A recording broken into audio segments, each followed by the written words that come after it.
niggas shrink around you, man. You know what I'm saying? They just in the space probably before you was a little bit. You know what I'm saying? But them niggas shrink when you come around. That's why them niggas don't want you around. Situation with the genders and all of that shit that we've been hearing about. And there's nobody better than the gore. Illasophical to come set that bitch off. Yo, you know the game.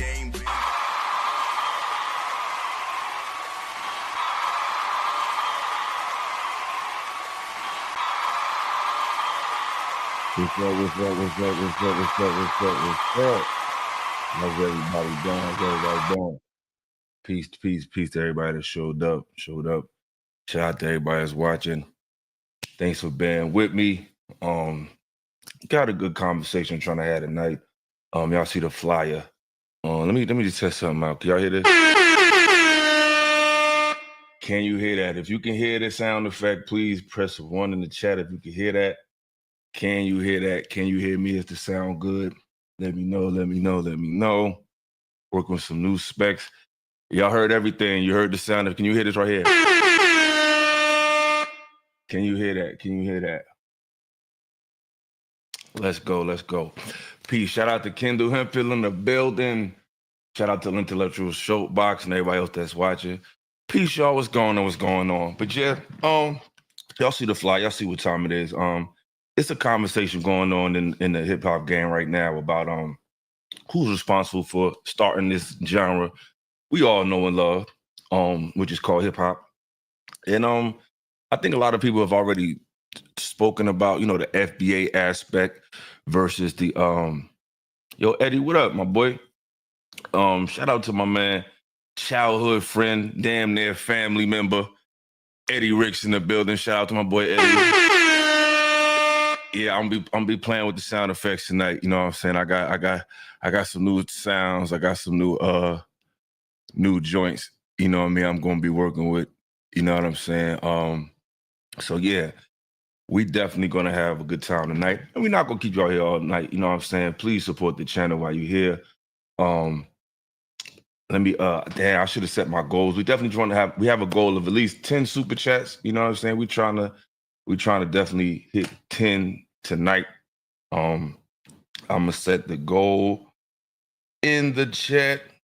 Just give me 1 second. We just trying to keep things moving. We trying to, grow the channel. We have to invest in each other if we want to grow. Everything costs bread, everything takes time, you know what I'm saying? So the people who do this type of things, trust me, it's a lot of work that goes into this. And people don't realize it. They think it's as simple as, just going live. I forgot to set up the goal through the YouTube. I can't access it right on my phone, but my moderators, please, show love, spread the word. Please support the channel. We're trying to get to 10 super chats. And if we can get to 10 super chats, what I would do is I will open up the floor to Q&A.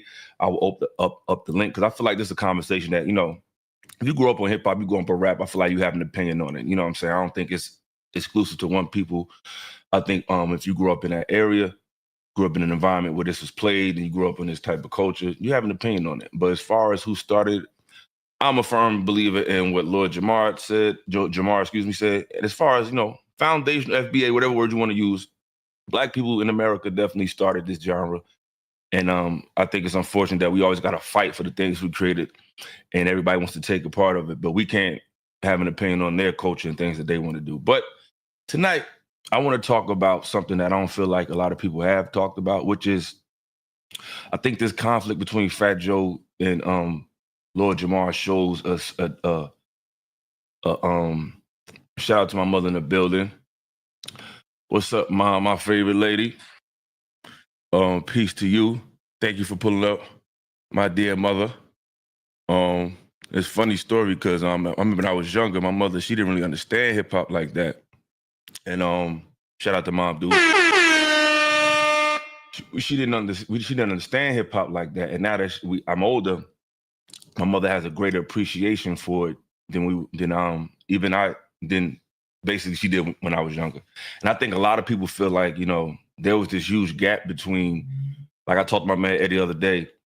We was talking about how he was saying how I sound like the old heads when we was younger, how they ain't like rap, and how I don't like this new generation of this rap. And I feel like the difference between our parent generation not liking rap and us not liking rap, to me, rap was so dynamic and radical at the time. You know what I'm saying? Like they coming from a Motown era, a disco era, a blues era, you know, this hippie era, you know, this love music era, into something that's controversial and confrontational is hip hop was a huge um, stretch of culture and expression from that era to ours. I think now, I think we're very open to hip hop because we was raised in it. So I think when we're showing that we don't like the music, I don't think it's the same as our parents because they didn't understand it at all. So they was coming from more of a judgmental perspective of why are you talking about that? We know why these young cats are talking about the streets. We know why they're talking about sex and drugs. We know why. It's not like we don't get it. We understand the language. We understand the culture. We understand the exchange of ideas that this generation does. The difference is we hold a standard to the sound. You know what I'm saying? We're not disagreeing with, we're not saying we don't understand the lifestyle that come with being from the street. What we're saying is the expression of it musically is a certain standard that they're not meeting. So we just want to hear better music. It's not about judging them. It's not about saying, yo, they not cool. Now we all from the same place, but your expression of it, your articulation of it, there is a standard. You know what I'm saying? We're not just talking about we just killing and shooting and having sex. Like there's a point to true hip hop. There's a message to it. Doesn't have to be this preachy message. Doesn't have to be this peace and all. It's just some wisdom, some advice. You know what I'm saying? Something that can be taken and applied to your life in a positive way. And I think us asking for that doesn't make us, you know, get off my lawn. It's just saying, hey, man, this music was built on not just feel good, but jewels and information and knowledge. And I think when I hear this conversation between Fat Joe and Lord Jamar, I see that difference between someone representing the essence of hip hop versus somebody that represents the aesthetic of hip hop. And I feel like Fat Joe represents the aesthetic, you know what I mean? The money, the jewels, you know what I'm saying? The streets. And to the layman, they would think that that's what hip hop is about exclusively, and it's not. I think Lord Jamar represents the essence of hip hop, where you're dealing with someone who makes music that is bringing some type of awareness to the game. And I think people who represent the essence of hip hop, to me, in my opinion, they should be respected. They should be regarded and a little more, and not just discounted for having a difference of opinion that's not popular. And I think that shout to True and Living Righteous Brothers, shout out to Clout Jones, shout out to Tony T, peace to everybody. Peace to everybody in the building. Thank y'all for showing up. Thank y'all for showing up. So I think that's the perspective that I want to talk about tonight, and just the way that we revere the aesthetic and we try to dismiss the essence of it, and then we get mad when people stereotype this music because we don't respect people who hold up the essence of it that keeps the genre respectable. Hip hop would not be a respected genre if it was strictly about street living and criminality. I think the fact that hip hop has become a worldwide respected genre is because people who really listened to it understood that these young men and young women were saying something that was a little more profound than what meets the eye, you know what I mean, than the surface level. And I think that's the essence of why hip hop has become a standardized genre. I mean, imagine if the foundation of hip hop was the music that we hear today. I don't think hip hop would have made it this far. I think the fact that hip hop made it this far is because of the wisdom, is because of the jewels, is because of the lyricism, the wordplay, the ability to paint a picture in someone's mind to make them see something that they naturally wouldn't see or would even try to see. And I feel like Lord Jamar's music historically has represented that to a great deal, more so than a Fat Joe.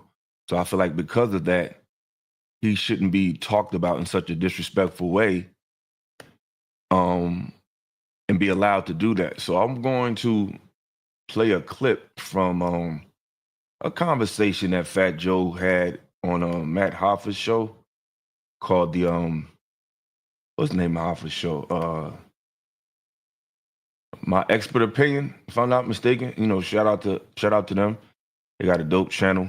I'm happy for Mav too, you know what I'm saying? Because shout out to Mav Hopper, because I seen Mav come up through the URL ranks and through the controversial fighting and certain things he went through in the battle rap game, and for him to be able to capitalize on his on podcasting is pretty dope. You know what I'm saying? So shout out to Mav Hopper. But with that being said, sometimes I feel like Mav doesn't give enough pushback on certain conversations. It seems like sometimes based on who he's talking to, based on a relationship he's trying to keep, and not just him, not trying to make it about him, but a lot of people, they're trying to, go easy on the person or let them disrespect somebody else who they feel like is bigger or less big or less popular.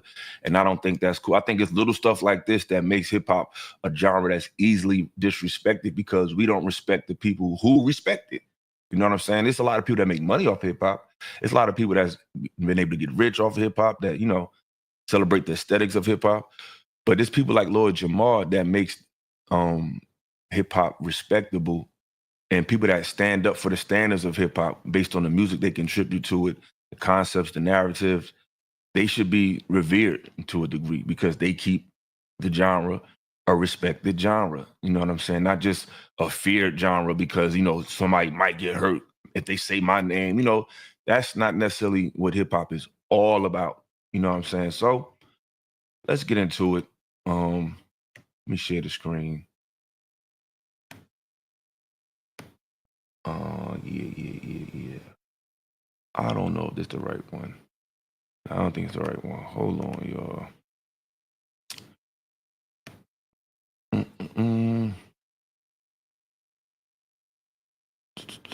Bear with me. I don't want just watching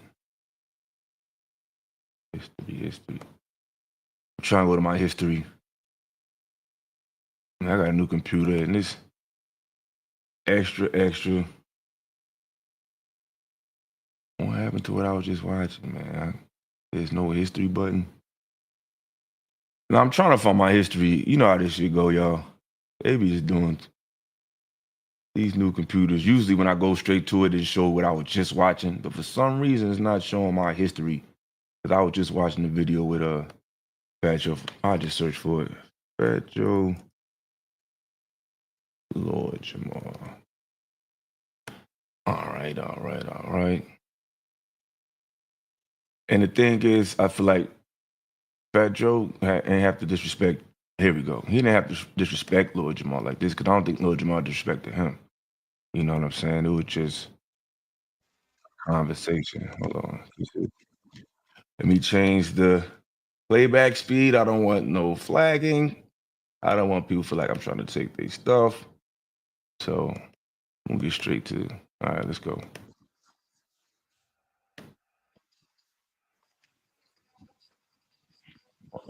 Whoa! My God, the world changed on me, nigga. I'm like, yo, You know what? where you been? Let's get into that. Because I think people outside of New York, it's hard for them to understand, Puerto Ricans, Dominicans, Trinidadians, Jamaicans, Guyanese. First of all, let's start by this. Let's start by this. Around each other. Let's start by this. These rumors were made by radical black racists. And let's just pause right there. So Mav Hoffa said that if you're not from New York, then you don't understand that people are around different cultures. I don't think that's the issue. I think anybody that's familiar with the New York tri-state area, which I'm from New Jersey, but it's considered the New York City metropolitan area. So I'm not saying I'm from New York. I'm from the metropolitan area of New York, but I'm from New Jersey. I think everybody's familiar with that. I don't think that's the issue. I don't think people are saying foreigners or Spanish or Caribbeans haven't contributed to the culture. We always exchange cultures. You know what I'm saying? Like we exchange cultural with the music. We sample a lot of Caribbean artists. We like their food. I think there's nothing wrong with a cultural exchange, but I don't think a black person from America can say that no matter how much they might borrow from the aesthetic of hip hop, can we say that we contributed, we created reggae or reggaeton? No. Now, I may borrow from the culture of hip hop, but we can't say we made that. And if we tried to, it'd be a controversial thing, and we don't say that. But for us, for some reason, when we say that, when you got to think about it, hip hop was started from sampling American soul music. So you have to already be an American to appreciate that sound. It wasn't sampling just, Caribbean music. Hip hop come from sampling your mothers and your grandmothers and your grandfathers and your father's music. And it was an American Black thing. You know what I'm saying? They were sampling James Brown. They were sampling the Stylistics. They were sampling, it was a pantheon. It was a continuation of pantheon of African American, for lack of a better term. That word, I don't necessarily think that's the word that describes us, but that's a conversation for another day. That's not that. It was a continuation of American Black culture and American Black experience. So to say that somebody from the islands created a music that sampled American Black music doesn't even make sense. You know what I'm saying? So let's get back to the conversation. Let's just say that. Okay, it's a group of these guys that don't want to hear Jamaican, don't want to hear Guyanese, they don't want to hear a Black guy that ain't down with them. Right. Right. So their job is to criticize anybody who don't look like them, or who ain't Black American. Who are these guys?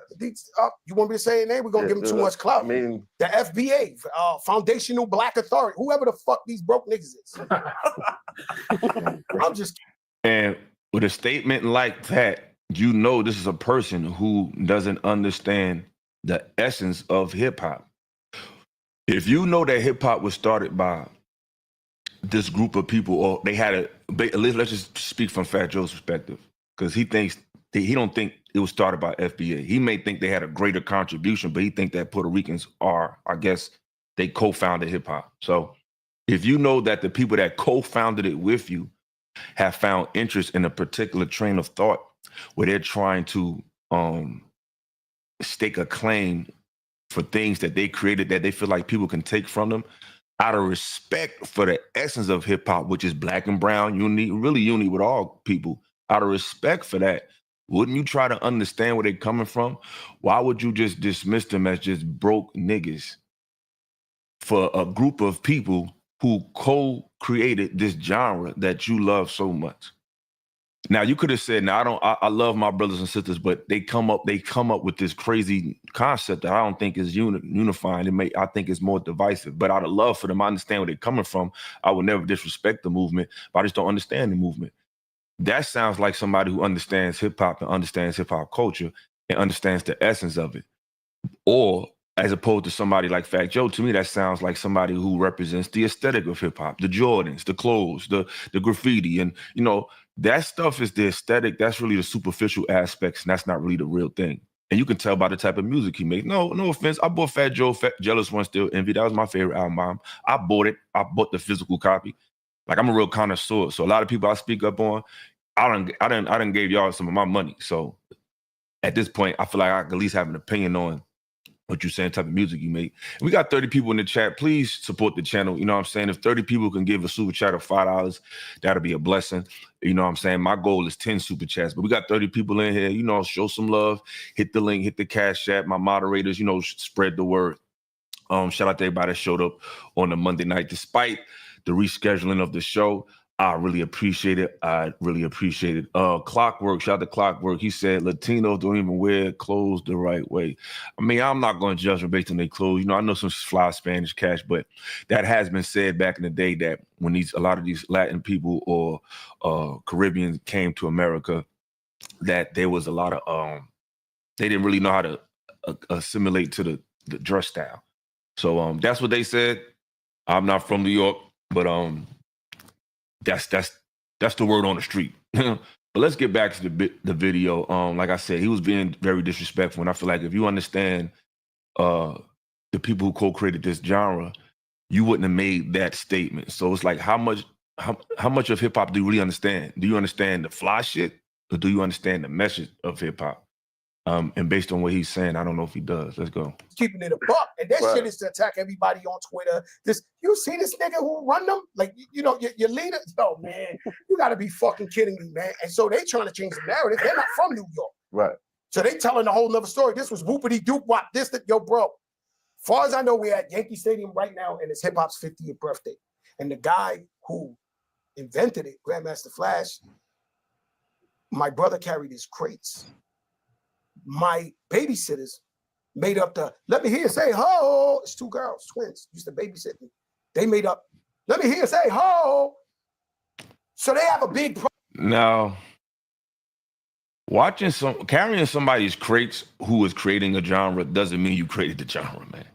You know what I'm saying? It's like the genre is a sample of soul music of Black American people. That's what it is.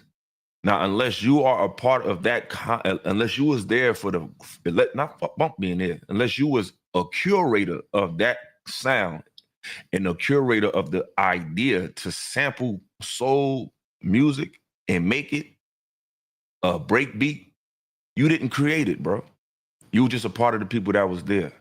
And if you respected those people like that, you wouldn't just limit them to just being broke niggas. You know what I'm saying? And we all know that it's a word that Black people use, and a lot of Spanish people use it too, but we can't say the SPIC word. You know, he's very comfortable with what he's able to say because we've allowed him to be comfortable like that. But it's like, we can't say that word. It's like they can join in on a disrespectful conversation, but we can't join in on that conversation. Not saying we want to, but it's like there's just it's like they only respect the culture when you worship them. As soon as you call them out of it, now it's like, oh, F y'all, I don't care. You know what I'm saying? It's like a colonizer mentality. And to give a quick history lesson, you know how I like to go back. A lot of times we think we had these conflicts in Europe that it was against straight up European or what you would call a white person. But a lot of these conflicts with the Moors and the Europeans and the Spanish, it wasn't necessarily us fighting against quote unquote white people. A lot of times the Moorish men would have children with the European women, and the children would be considered phenotypically will be considered a Latin person today. Now, a lot of times the sons of that union would fight against their fathers for the flag and for the faith of their mothers. So a lot of ancient conflicts we had were oftentimes with what we consider Latin Americans or Latin people or Spanish or, you know what I'm saying, Puerto Rican. Not to say we beef with them, but I'm just saying historically, a lot of these conflicts were the phenotype of the people that was representing the conquistadors or representing the Inquisition. It wasn't necessarily just straight up white folks. It was what you would consider today a Spanish person. So there's always been a family infighting between us historically when you really do your homework. So this is not nothing new. Problem, these guys, right? So they're against anybody who ain't with them. So this ain't a popular message. This ain't what everybody's saying. We might be giving them too much light right here is what I'm trying to tell you. Right. So there's a small minority to get on them Twitters and they running it up. We got a fucking Looney Tune like your man Lord Jamar, who's a fucking Looney Tune. Mm-hmm. Okay, he's a loony bin, right? Now, why would you say that? Why can't you just say, he has some views I don't agree with? Like, where's the class? You know what I'm saying? Lord Jamar is a very respected elder statesman for when it comes to hip hop. He's the type of person that can represent hip hop in a room of intellectuals. He can represent hip hop in a room of naysayers, of educators. You need people like Lord Jamar. You know what I'm saying? We need a lot. We need that a lot. So for him to just be able to say that in a room of quote unquote FBAs or hip hop aficionados and nobody says anything shows you why hip hop is disrespected to this day, because the essence of hip hop, which is truth, which is knowledge, which is speaking truth to power, is not respected. But we want people to respect the genre and want people to not look at just the drill rap and just the gangster rap. Why wouldn't they? Why wouldn't they just focus on that and say that that's hip hop? Because people who speak out against that, or people who represent different dimensions or more respectable aspects of hip hop doesn't respect them. And this is a prime example of that. But let's listen to the conversation. We just said that the drug of choice is attention. It's this and this and that. They get a guy who he was a legend. He's brand Nubian. Right. And he's the wackest nigga in the crew. Be clear. Like, just mad disrespect. You know what I'm saying? He was a legend. You know what I'm saying? Like, this is not just an attack on. See, what y'all gotta realize, it's not just shout out to World Class in the building. Appreciate you, bro. Shout out to you. It's not just about a disrespect against Lord Jamar. This to me is an attack on real hip hop. And when the conversations, when push comes to shove, cats think it's easier to disrespect somebody who's not necessarily a gangster rapper. See, he's not a gangster rapper. So you could just say whatever you want to say about him. You know what I'm saying? So to say that he was a legend is crazy. I mean, as far as real hip hop, I think Lord Jamar is more legendary with the music he's made than Fat Joe. Now, Fat Joe is more famous. You know what I'm saying? He's more popular. He has more crossover appeal. But we all know that that doesn't really matter in real hip hop, right? I mean, isn't that the truth? Isn't that really doesn't really matter? You know what I'm saying? So I don't know. He sounds kind of silly to me. Yeah. But now this nigga might be like trying to get lit, trying to say anything. World's flat, to this, that, anything to go viral. I just told you I stopped my shit because I go too viral. I'm scared. I'm too viral. Now, as far as trying to get lit, let's just keep it real. As far as a body of work, as far as different creative expressions, Lord Jamar has been in more places than Fat Joe. Lord Jamar has been in films. He's been in movies. He's been in shows. He's been acting, and he does music. And he's a great speaker. So yeah, he may not be as rich as Fat Joe, but outside of rapping, we wouldn't know Fat Joe. You know what I'm saying? There's different dimensions of Lord Jamar. He can express himself creatively in different rooms, which is not ironic because most pure hip hop cats can do that. You know what I'm saying? They can show themselves in different dimensions. People who make more music that has some type of music that has some type of vulnerability to it. Those type of artists often are in different places, like a Tupac. Tupac showed vulnerability. He was also an actor. DMX showed vulnerability in his music. He also acts. So cats that have that intellectual and mental dexterity and emotional dexterity oftentimes can express that talent in different walks of life. And I've seen Lord Jamar do that. I haven't seen Fat Joe do that. But let's get back to it. Right. I think we in the information era, and some people just they see so many paths, they decide to pick one, and some of them ain't the most popular ones. So, you know, they just. But what I'm trying to tell you is that this opinion comes from a tribe. Right. It comes from a group of people that hate. See, I feel like when you're a host and when you do shows, I think you should put onus on yourself to learn more. So you don't just dismiss people who got different trains of thoughts that you're not familiar with. Like, you know what I'm saying? It's not just that simple. Just to dismiss Lord Jamar's claims and what it's like, look into it. Maybe it's something to it. Invite him to speak about it. You know what I'm saying? I feel like he just should have got more respect from these cats than he did. Hate everybody but them. You know, there's radical Jews, there's radical Catholics, there's radical Puerto Ricans. Right. There's radical anything. If you do enough of that shit, enough of in-house racism, you wind up looking at the world fucked up and we can't even move around. Right. You understand? So that's how this shit come about. These guys don't like nobody but them. So hey, fuck that. This guy, why? How could he say this? How could he? Bro, have you been to my hood? Do you know where I'm from? You know, we did my brother's funerals. More black people than Spanish people at the funeral sitting next to my mother. Do you know where the fuck I'm from? But you trying to tell us what happened over here. All the legends I know, when I go to the legendary shit, they're all black and Puerto Rican. Yeah. And I sit there with them and I'm like, if they don't believe it, they don't understand. They don't understand like that talk. They're like, yo, what the fuck is this about? Like, they're confused. The pioneers, the Grandmaster Flashes, the Cool Hercs, the Melly Mel's, they're like, yo, we don't know what the fuck these people talking about. Because they on Twitter and they doing a little something, but I don't know what the fuck these people. And this is my thing with people who are joining hip hop.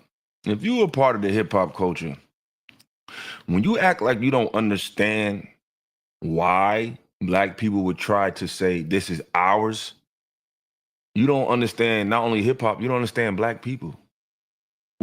Why wouldn't black people try to remind people that they created things in a world where people are always trying to take things away? As a hip hop head, you should know that. You should know the struggle of the people who started the genre and why they may do that at times. Like, how in tune are you with this culture? And how in tune are you with black people? Or are you only cool with them when they cool with you? if they have a disagreement with you, then you just say fuck all of them. Then that means you really don't understand it. If you don't understand Black people's point of contention when it comes to creative rights and intellectual property, I don't think you understand the culture at all. That should be a given. You know what I'm saying? So it's like, how much these guys invested in the essence of the hip hop or the aesthetic of the shit? I don't know. Like, they're confused. They fucked with the wrong nigga. That's the problem. Fat Joe the wrong one. He always been the wrong one. He the Achilles of the shit. He gonna come out with that. So you remember Achilles? They wait for the nigga. Is he coming out? Is he coming out? Achilles run out with the sword. Oh my God! They fucked with him. They got him about the tent. This nigga, they thought, yo, this is the wrong nigga. He don't care. He ain't scared of nobody. He don't give a fuck. He don't care. He got his own money. What you gonna do to me? Like, you fucked up. You know what I'm saying? You best leave me alone. See, and that's the slight. Okay, we got our first super chat of the day. Shout out to P Vet with the first super chat of the day. I appreciate you, beloved. I appreciate you. Thank you so much for contributing to the channel, man. Thank you so much. I appreciate it.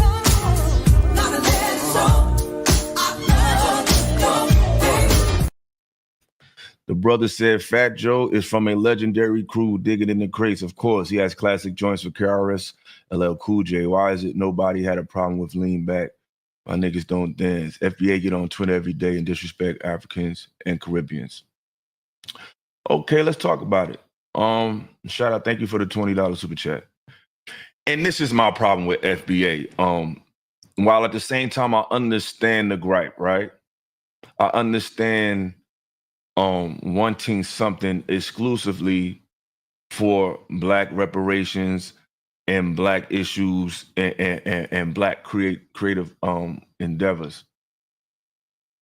I get that, FBA, but there is a divisive element that comes with the FBA perspective, because when you really like me, y'all know me, I consider myself an American Moor. You know what I'm saying? That's what I am. Now, I don't knock people who call themselves anything else, but I consider myself of Moorish bloodline. That's the proper term that's used of people of color. And that word is already integrated in these people's cultures. Moreno is already in the Spanish language. The Jamaicans, the Maroons, you know, these are Moors.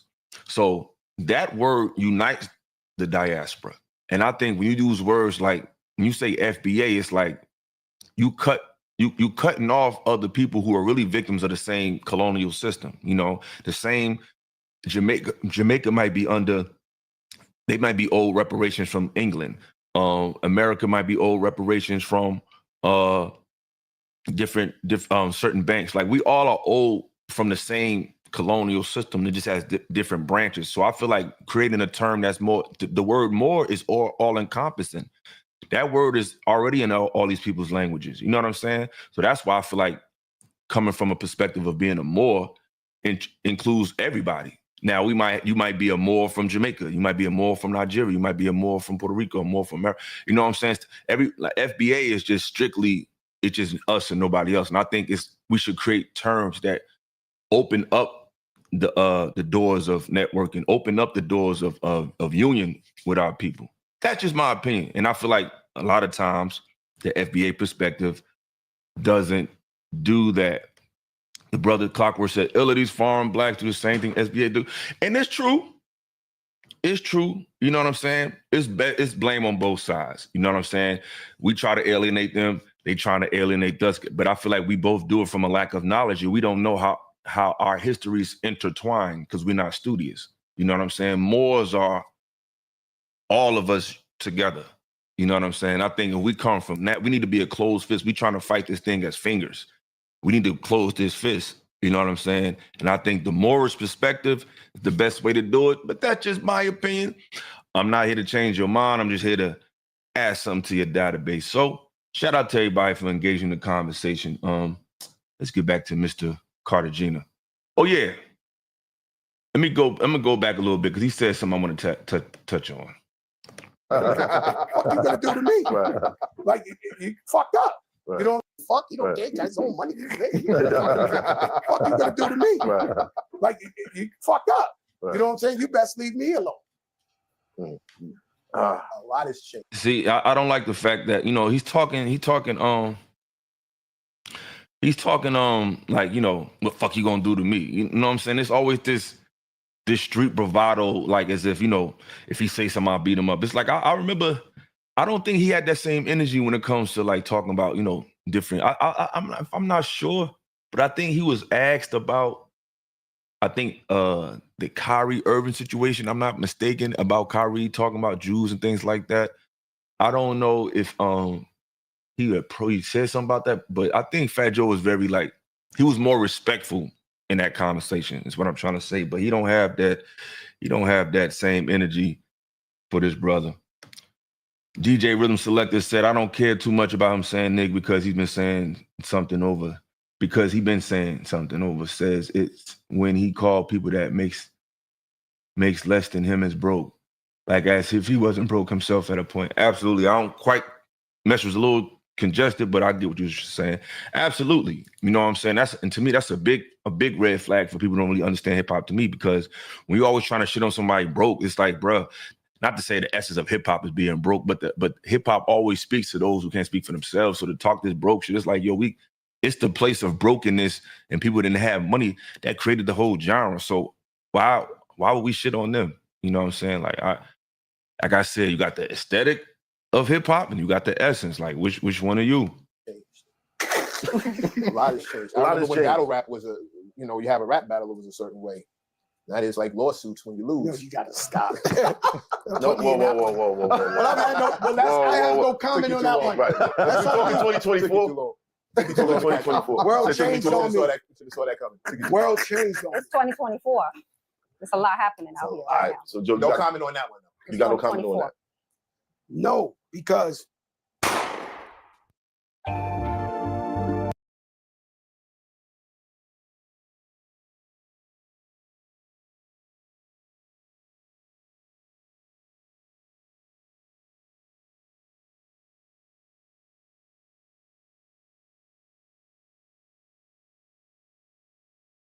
My fault. And for that's Fat Joe, I think that he could have went about that conversation in a more respectful way. I think the way he did it was not the most classy way, the flyest way. And I think it could have been a more respectable conversation if he would have just approached it a little better. I don't think Lord Jamar said anything that was indicative of disrespect. He was just saying, but it's funny how whenever Black people say we did this, people are offended by us saying that we did something. Shout out to P-Vet showing love with another super chat.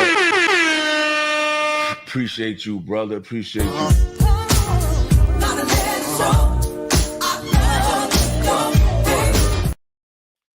Yes, the brother have supported the channel twice tonight. I appreciate you. Said the FBA movement is beautiful if you take out the hate and disrespect. Absolutely. Absolutely. Shout out to Skunk Pack Studios, my engineer who helped me get my stuff right. Shout out to Skunk Pack. If you're a musician out there, contact this brother. Bro, put your information in the chat and I share it on the screen. This brother's an excellent engineer. He came and got my specs right, got my sound right. This beautiful, clear sound you hear. I had the equipment, but the brother came and tweaked it. You know what I'm saying? We laid down some tracks, laid down some music today. He definitely helped me out a lot. So shout out to Skunk Pack, my brother Hassan L. Excellent engineer. These sounds you hear are from his expertise and tweaking. He got me right. So shout out to you, brother. But yeah, man, I want to listen to what Lord Jamar had to say about the issue. Because the way Fat Joe and these guys were speaking, you would think as if he's just saying these outrageous things and he's being disrespectful. Let's listen to what Lord Jamar had to say, and let's see if there was some disrespect there. Did he say anything that merited the response that he's getting from these brothers, calling him, he's not a legend and things like that? You know what I'm saying? Let's see.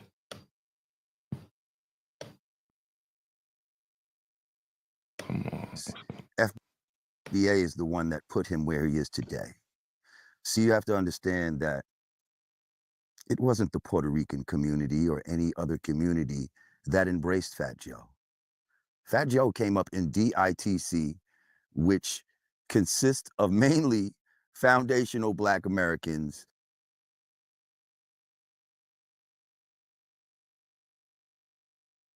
Say shout out to Illa for giving us quality, consistent, logical, and quality content. Shout out to you, brother. Thank you for being a consistent supporter.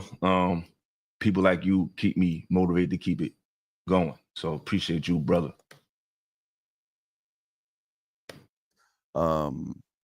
You know, and he was the only Puerto Rican member in the group. So it's kind of ironic for him to attack foundational Black Americans with his rhetoric. He sat there, you know, and as a white Puerto Rican, you know, he sat there and used the word nigga more than niggas used the word nigga. In a room full of niggas, and not a nigga said nothing. They just let him nigger it up. And Math Hoffa and them is getting a little heat for that right now too.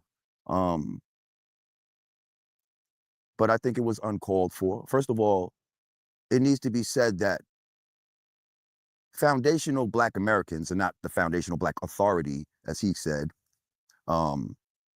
is not an organization. It's a lineage. Either you're part of it or you're not, by lineage, okay? How your ancestry, where your ancestry takes you.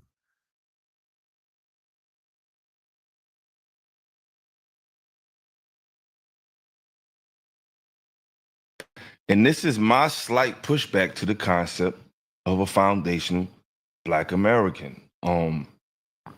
Because your lineage is something that takes you past not just slavery, but, you know, something that you connect to a global understanding. And foundational Black American, to me, has a starting point. I think anything that has a starting point is not necessarily legitimate. Like when you say Russian, that can take you back to the inception of Russia. You know what I'm saying? When you say foundational Black American, you can link that word to a creator. It has a trademark, has a, you know what I'm saying? It's trademarked and copywritten by Tariq Nasheed. So he's the curator of that term. You know what I'm saying? Now, when you think of the word more, no one owns that word because that was always the word that described you. And I feel like the lineage is Moorish. You know what I'm saying? Moreno, which is in the Spanish language. Boricua, Moreno, Dominican, they understand this concept. So when you say that, that does this to your brother, not this. Now, just because you are Moor doesn't mean you're an American Moor and you descend from American slavery, but you're still a Moor. And I think if we come from that perspective, it unites us more often than separates us because we're all Moors. We're just Moors in different parts of the world that have been approached by different aspects of colonialism. But it's a more unifying term because everybody can be FBA, but everybody can be a Moor. You know what I'm saying? So that's my only pushback with FBA, but I understand the point. I understand the reasoning why they feel like they have to push for this because everybody always try to take from American Black people. But, you know, the world try to take from people of color, period. You know what I'm saying? If we being serious. But I just think the conversation needs to elevate because I feel like we've all been divided as people of color, as Moors from all over the world, has been divided and broken up. And now they got us fighting. But when you do your homework and historically, we all come from the same people. And they didn't call themselves Black, they didn't call themselves Negro, they didn't call themselves colored, they didn't call themselves none of that. They call themselves Moors. So, you know, there's about 48 million people that would be considered foundational Black Americans, and he's disrespecting all of them. There is no leader to foundational Black Americans. Tariq Nasheed is not the leader of foundational Black Americans. It has no leader. Again, it's a lineage. There is no organization called foundational Black Americans. It's just what you are. So those are just to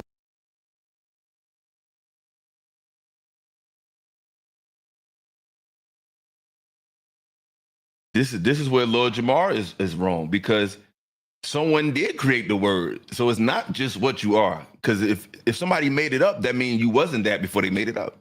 Like, we can look it up. Let's do that real quick. You know, let's do that. We're gonna come back to Lord Jamar. Let's just look it up real quick, real quick. Because I want y'all to see something to show you how this works.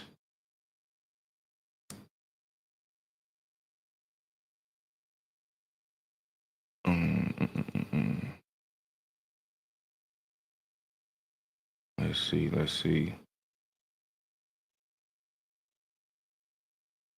Because this is made by somebody. Somebody made this term, and they have the rights to it.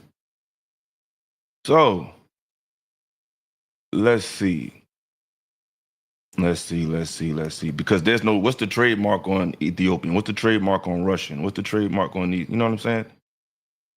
Let's see something. All right. Share.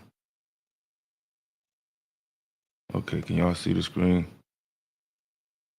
No, I picked the wrong one. Oops, sorry. Hold on. Wrong screen. All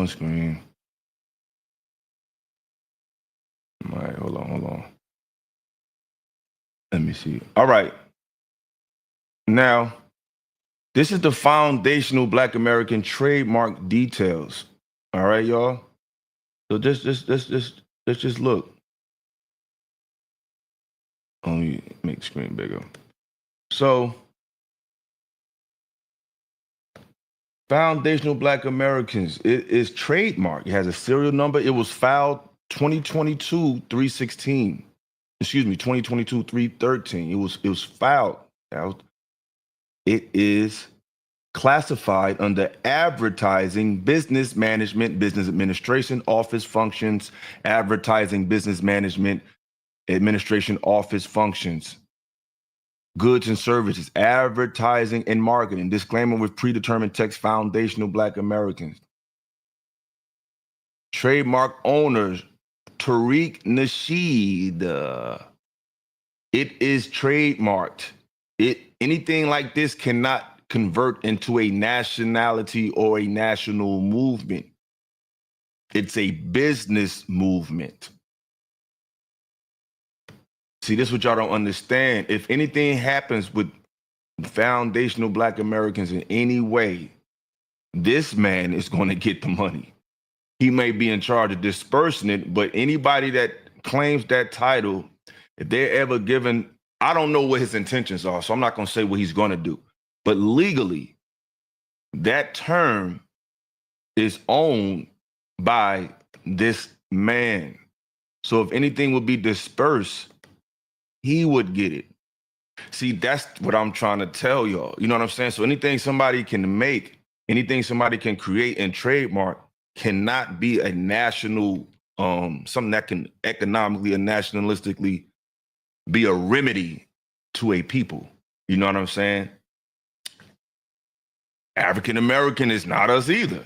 You know what I'm saying? These are all words that don't describe us. How can you be an African American? Africa is a continent. America is a continent. How can I be a continent? Africa is a continent with countries. You have Nigerians, you have Ethiopians. Like, you're right. Everything that's trademarked is fugazi, in my opinion. You know what I'm saying? That's not what it is. You know what I'm saying? Yeah, shout out to the brother showing love with the super chats. Got another one in the building. Appreciate you. He said the link. If we can get 10 super 5, we can get, we got the brother has donated 3 super chats himself. So I know you guys could help out. If we can get to 10 chats, I will drop the link and we could chop it up for a little minute. We just need about 7 more and we can do that. Yeah. So let's get back to the brother Lord Jamar. Hit screen. Let's go. Erase some falsities right there. It's not about being black radicals or not liking people that don't look like them or, who are not American. It's about honoring and preserving the things that foundational Black Americans have done. And many times people come in on the backs of what we have done as far as the civil rights struggle. These people flee their countries and then come here on the backs of what we do, but with a subconscious disdain for us. And some of them, not all of them, but some of them will work to undermine us. And those are the ones we call tethers, okay? And so when somebody who has benefited from the foundational Black American community, as far as your whole lifestyle comes from us, like you're famous because we gave you the thumbs up. I've said this before, Black people decide who sits at the cool table. And if we didn't want Fat Joe to sit at the cool table back then, he wouldn't have sat there. It wouldn't have mattered how much money you got and all of that. We decide. But since you came in with some people that we loved and respect, shout out to Lord Finesse, Showbiz, Diamond D, rest in peace, Big L, OC. These are people that gave you the cosign. So we was like, all right, cool. You know what I mean? But, they say get a person mad and you'll see how they really feel about you,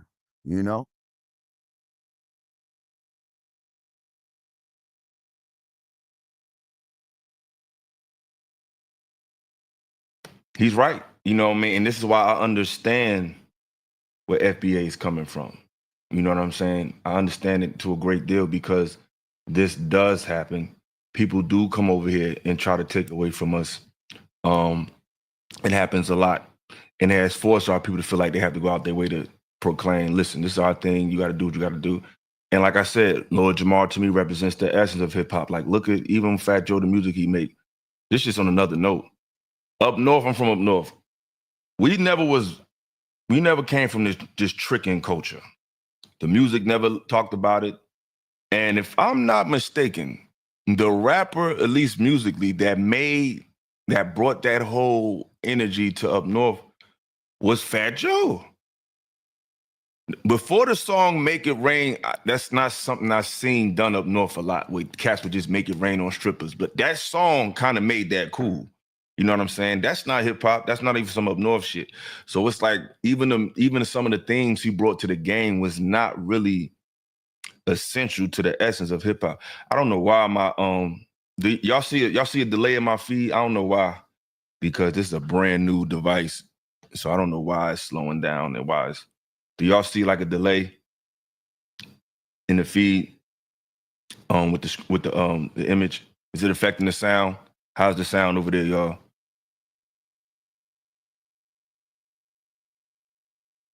Yeah, I don't remember that Making It Rain until that song.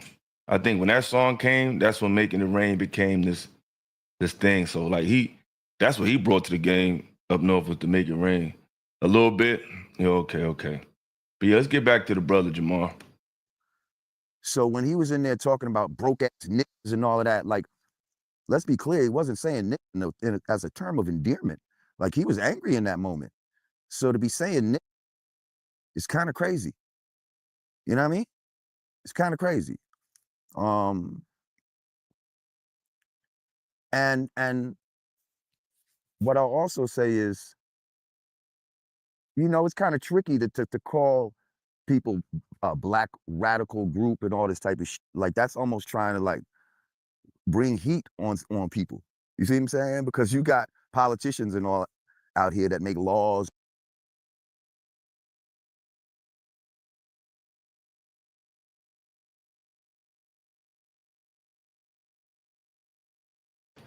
That's a good point Lord Jamar made. When you throw that term radical in there, it's a dog whistle for authorities.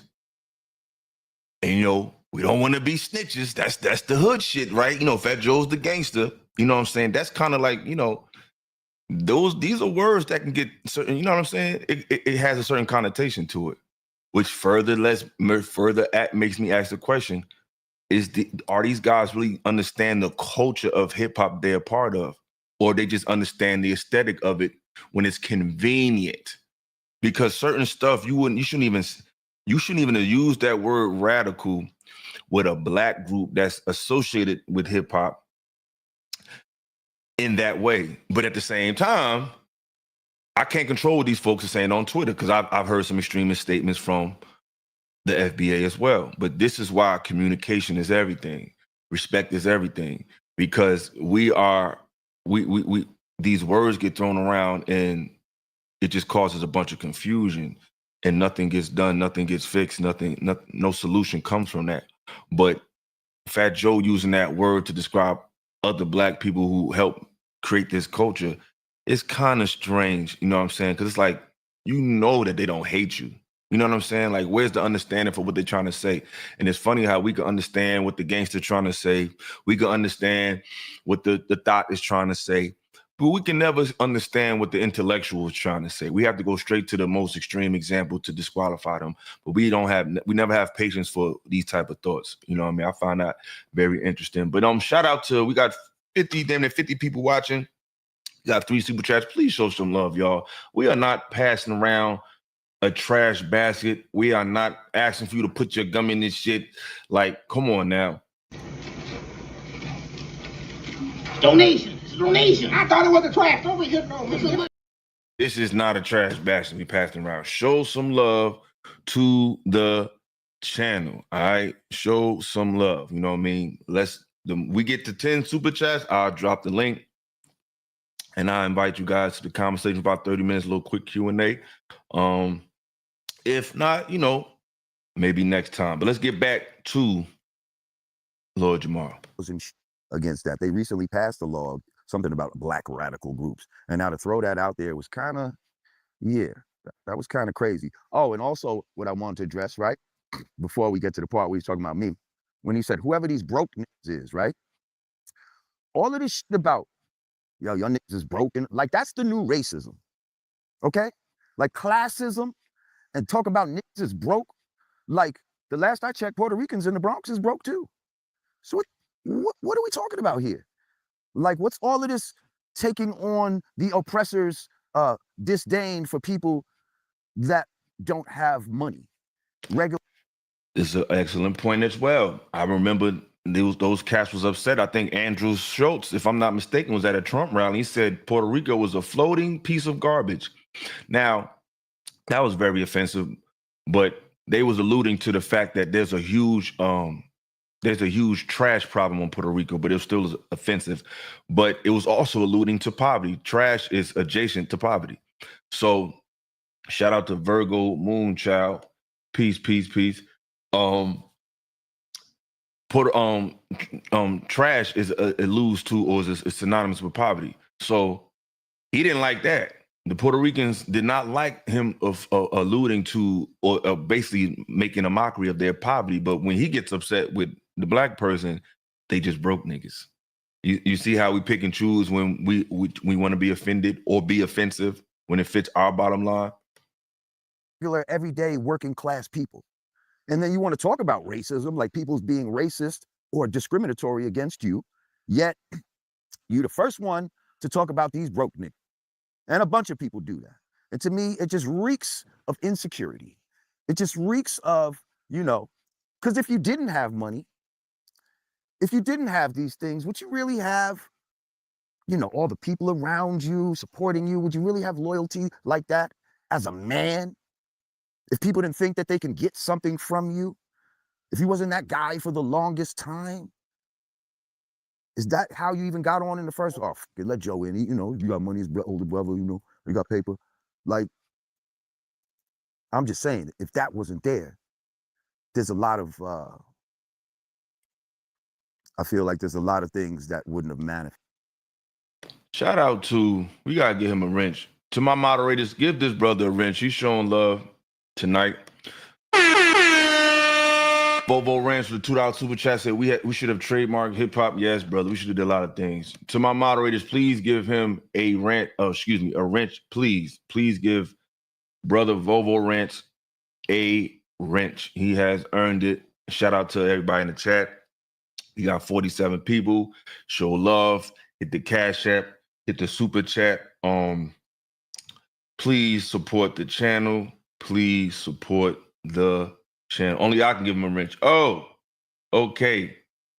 All right, brother. I'm trying to figure out how to do this from Super Chat. I might have to go on the YouTube. Yeah, let me see something. Let me see. Yeah, it's not. I'm going to give you one, brother, at the end of the show. I don't know how to do it live. Anybody tell, how do you give a person a wrench from StreamYard? I don't know. Tell me, I don't know. Festive. Okay. And I think this was a good example of how money creates a certain form of arrogance, where you have a lack of self-awareness as to who you are and who you really stand for inside this industry. Like, he thought that because he had more money than me and platinum records, that somehow he was more influential than me, and that he was a bigger, that he meant more to the hip hop culture. And he found a rude awakening by saying that nut ass shit that he said. Like, to say Lord Jamar is a Looney Tunes, and yeah, I was the wackest one out of Brand Nubian. Let's be clear. Let's be clear. To say that I'm the wackest one in Brand Nubian is like saying Clyde Drexler was the wackest one on the Dream Team, or pick any one of them on the Dream Team. There is no whack one in Brand Nubian. Like, Brand Nubian is a dream team, is an all-star team. But now when you say something like that, right, you open yourself up for criticism. And as a person who don't even write their own music, who don't even write their own raps, who is in a crew of phenomenal rappers, dare I say you, sir, were the wackest one in the crew. Let's be clear. You, sir, was the wackest one in Terror Squad. Like,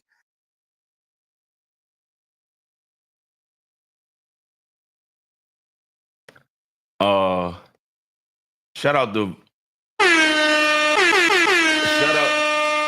to Volvo Ranch, brother. You will get a link. This link I'm about to drop is strictly for this brother. He's definitely been carrying the contributions tonight. And yes, this is definitely where he lit up Fat Joe. So I'm gonna play a little bit of this more, brother, and I'm definitely gonna drop the link. Man, I'm just drop it now. This link is just for this brother. I'm just letting you know now. This is strictly for Volvo Rants. I'm dropping this in the chat. Brother, hit the link. You are welcome. This is strictly for Volvo Rants. This is not an open invitation link. So yeah, let's get back to it. Everybody in Terror Squad is better than Fat Joe. Like, let's be clear. So to say that about me was crazy. And to me, it felt like he was trying to assassinate my character, to say he was a legend. First of all, you see my, again, hip-hop legend hat on. You can zoom in. Yeah, there you go. And to try to think that you can demote me is crazy. It's diabolical. Like, if you don't write your own lyrics, I'm sorry, sir, you don't have the qualifications to think you could demote me because you're upset with me. That's another great point. But I gotta guess. Shout out to you, brother. You definitely been supporting the channel all evening. I really appreciate that, bro. I think it's the first time I've ever seen you on the channel, so appreciate you. I definitely made you a moderator. You definitely earned that tonight. So anything you want to add to the show? Any questions or any conversation you want to add to it, brother? Yeah, I just wanted to drop some game. You said that when I came in, you was talking about the Tyreek trademark thing. And you were saying that I'm not really sure the context.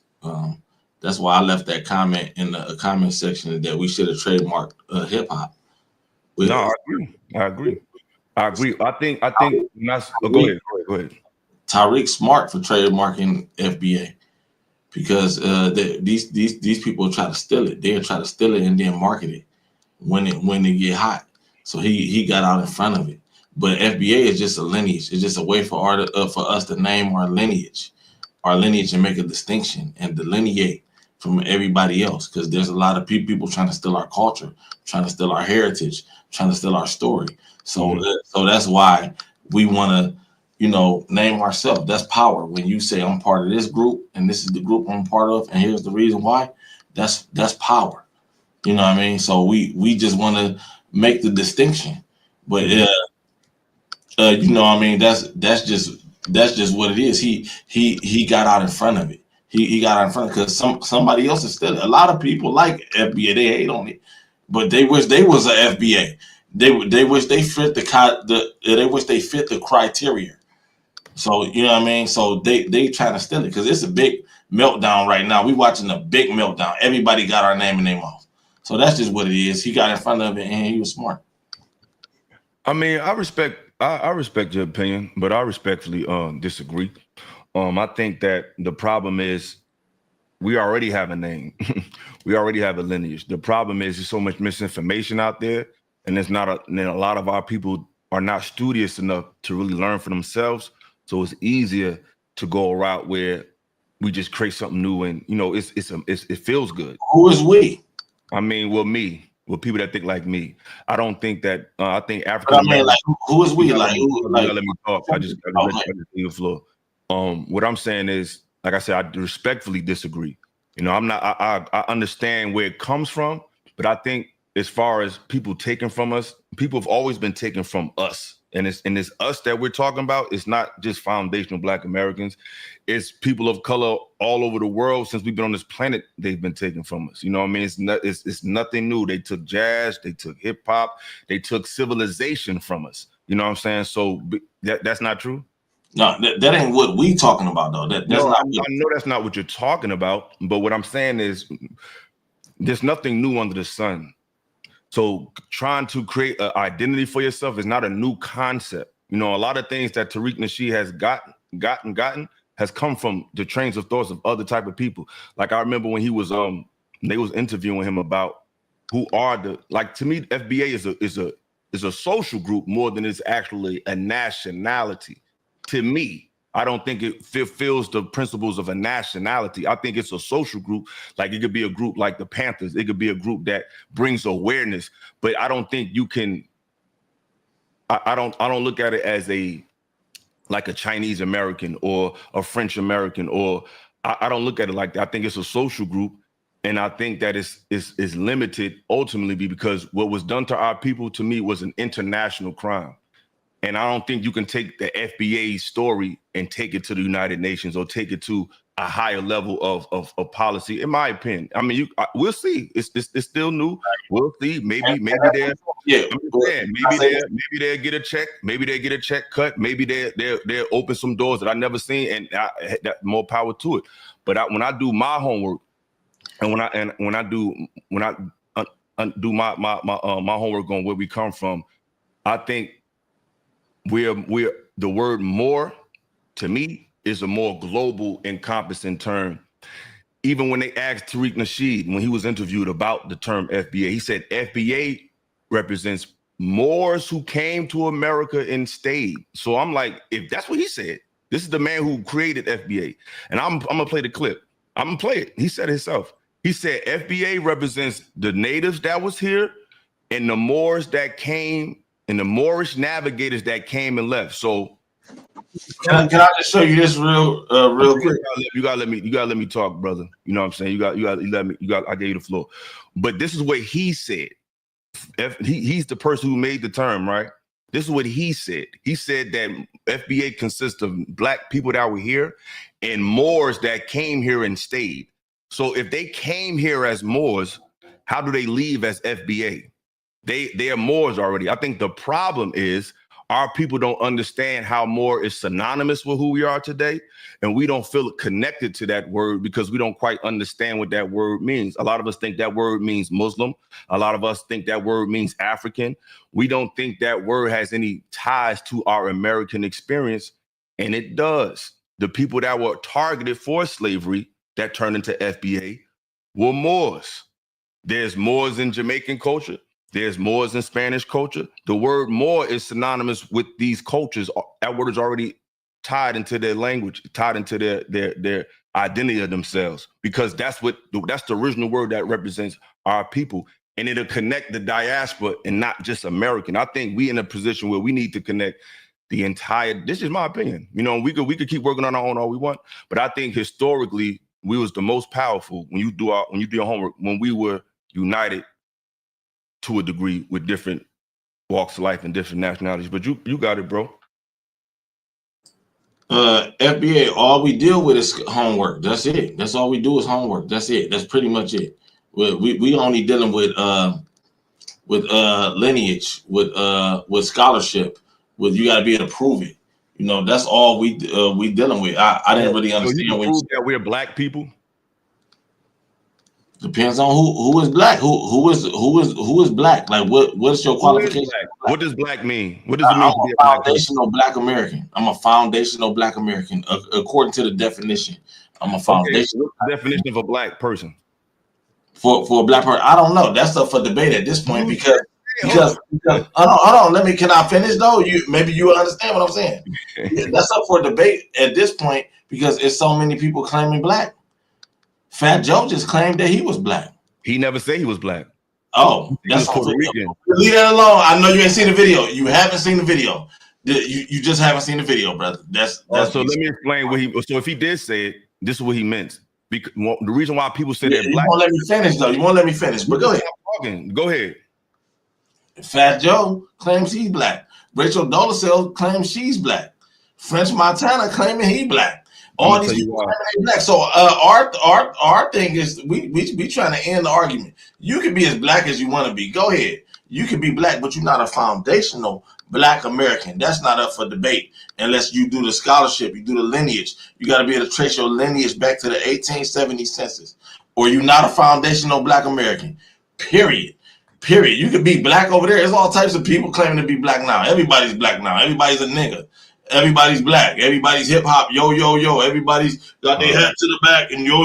Everybody's doing that now. Go ahead. But you ain't a foundational black American. That's all we saying.